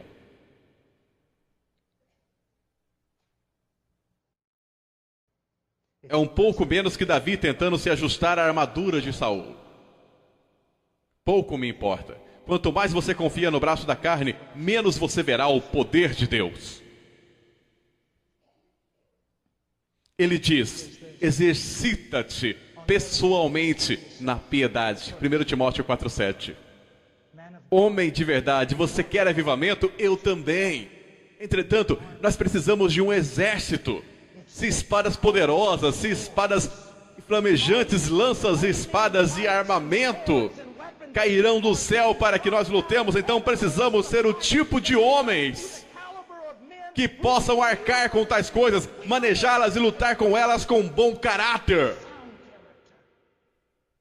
Devemos nos disciplinar pelo propósito da piedade. Jovens, disciplinem-se a orar. Disciplinem-se a leitura sistemática das Escrituras, de Gênesis a Apocalipse, diversas vezes. Diversas vezes. Disciplinem-se do seu discurso, disciplinem-se nas companhias que mantém, disciplinem-se no seu deitar e no seu levantar. Isso é uma guerra. Discipline-se. Jovens, posso lhe dizer uma coisa: a menos que você seja uma exceção, nascido na geração que você nasceu, se você tem menos de 30 anos de idade, aliás, até mesmo menos de 40, você provavelmente carece de disciplina, porque você nunca foi obrigado a trabalhar, você nunca teve que trabalhar por sua comida, e seus pais nunca o fizeram trabalhar tanto até seus ossos chorarem.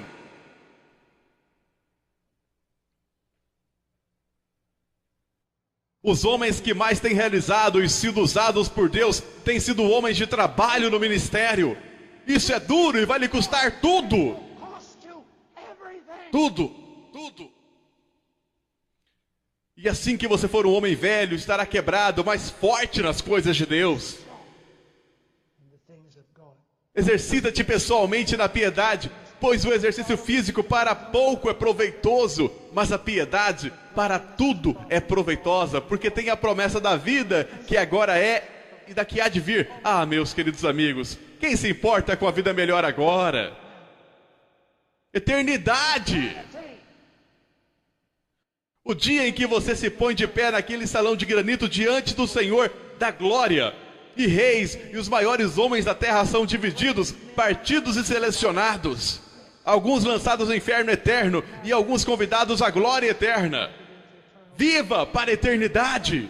Esses atletas olímpicos, quão majestosos são, mas somente por um momento. Eles começam a treinar quando têm 4 ou 5 anos, mas eles trazem nada se não treinar até que tenham 22 anos. Correm por uma corrida de 9 segundos, por uma medalha que eles penduram, e é isso. Você não pode dar o mesmo pelas coisas eternas. Alguns dos maiores homens de Deus são homens muito limitados em seus corpos. Foram tão limitados em suas capacidades que tiveram que focar em apenas uma coisa: o ministério. O exercício físico para pouco é proveitoso. Fiel é esta palavra e digna de inteira aceitação. Ora, é para que se fique labutamos e nos esforçamos sobremodo. Portanto, temos posto a nossa esperança no Deus vivo. Isso não é um martírio ao qual inutilmente damos nossas vidas por nada, apenas para sejamos pulverizados sem esperança. Não! Servimos a Deus e Deus nos honrará.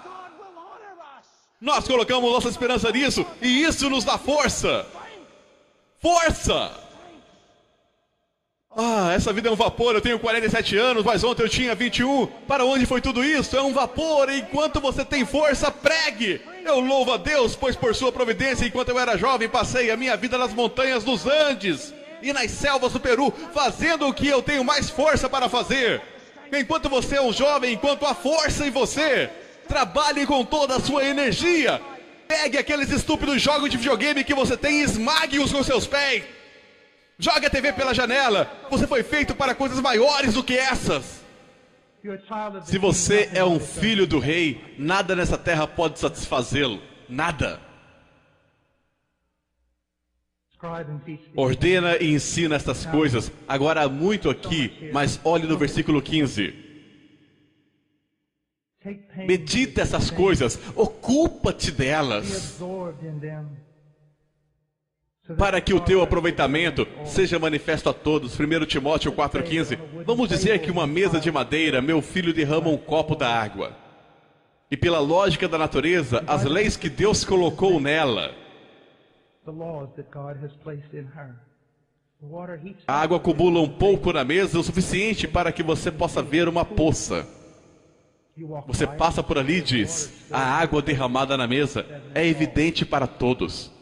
Mas então passa por ali, pega uma toalha, passo sobre a poça de água derramada e a suspendo. E você diz: não vejo mais água nenhuma. Onde está? Foi absolvida pela toalha.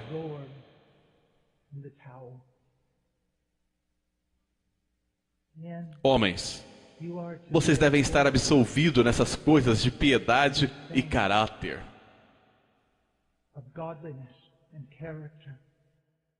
Homens, eu rogo a vocês, escutem-me, isso é muito importante. Vocês não são garotos de recado. Não é para vocês desperdiçarem seus dias limpando os narizes de crentes carnais. Dediquem-se aos seus estudos, bebam profundamente. Sejam tão absolvidos no conhecimento e na intimidade com Deus que as pessoas digam: onde ele está? Ele costumava ser um homem tão notável na cidade, um amigo de todos, uma figura. Onde ele está? Ele está ocupado nessas coisas.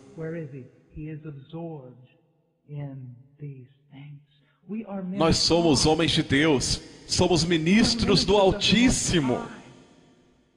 Deveria haver uma alteridade sobre nós.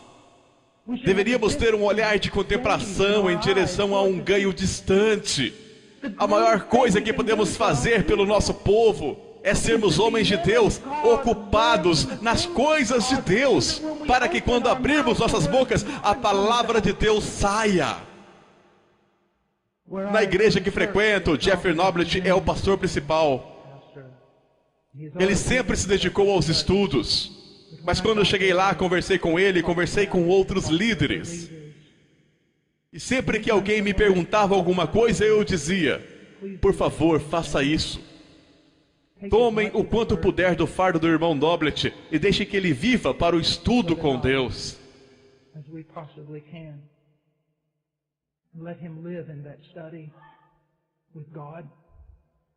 Pois eu tenho um filho aqui. E o maior presente que aquele homem poderia me dar é estudar para se apresentar aprovado e vir ao púlpito no poder do Espírito Santo e proclamar: assim diz o Senhor, corrigindo e repreendendo, anunciando grandes promessas e advertências.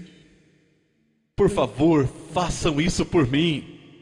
Pastor, por favor, faça isso pelo seu povo, porque ele diz: tem cuidado de ti mesmo e da doutrina. Continua nesses deveres, porque fazendo assim salvarás tanto a ti mesmo como aos teus ouvintes. Vamos acabar logo com isso. Esse versículo significa quase nada na comunidade evangélica hoje. Quantos pastores e pregadores você pensa que tomam isso seriamente? Eu preciso ter cuidado de mim mesmo para garantir a salvação para mim e para aqueles que me ouvem. Eu tenho uma pergunta, pastor. Quando foi a última vez que você examinou sua própria fé, a sua própria vida, para ver se você realmente está na fé? Para ver se você realmente o conhece? Veja, meu amigo. Eu tenho grande certeza quando estudo minha própria conversão, quando a discuto com outros homens, quando olho para os 25 anos da minha peregrinação com Cristo, tenho grande certeza de o ter conhecido. Mas mesmo agora, se eu me desviasse da fé e fosse embora e continuasse naquela direção para a heresia e o mundanismo, essa poderia ser a maior das provas de que eu nunca o conheci, de que a coisa toda foi um trabalho da carne. Eu sei que eu estou dizendo, está sendo marcante para você. Você pensa: meu Deus, eu nunca ouvi tal coisa. Esse é o antigo caminho. Leia o Peregrino. Tem cuidado de ti mesmo e da doutrina. Persevera nessas coisas, porque fazendo isso, te salvarás tanto a ti mesmo como aos que te ouvem. Que Deus abençoe a sua igreja. Glória seja dada a Deus, Senhor. Obrigado pela oportunidade de fazer esse trabalho, Senhor.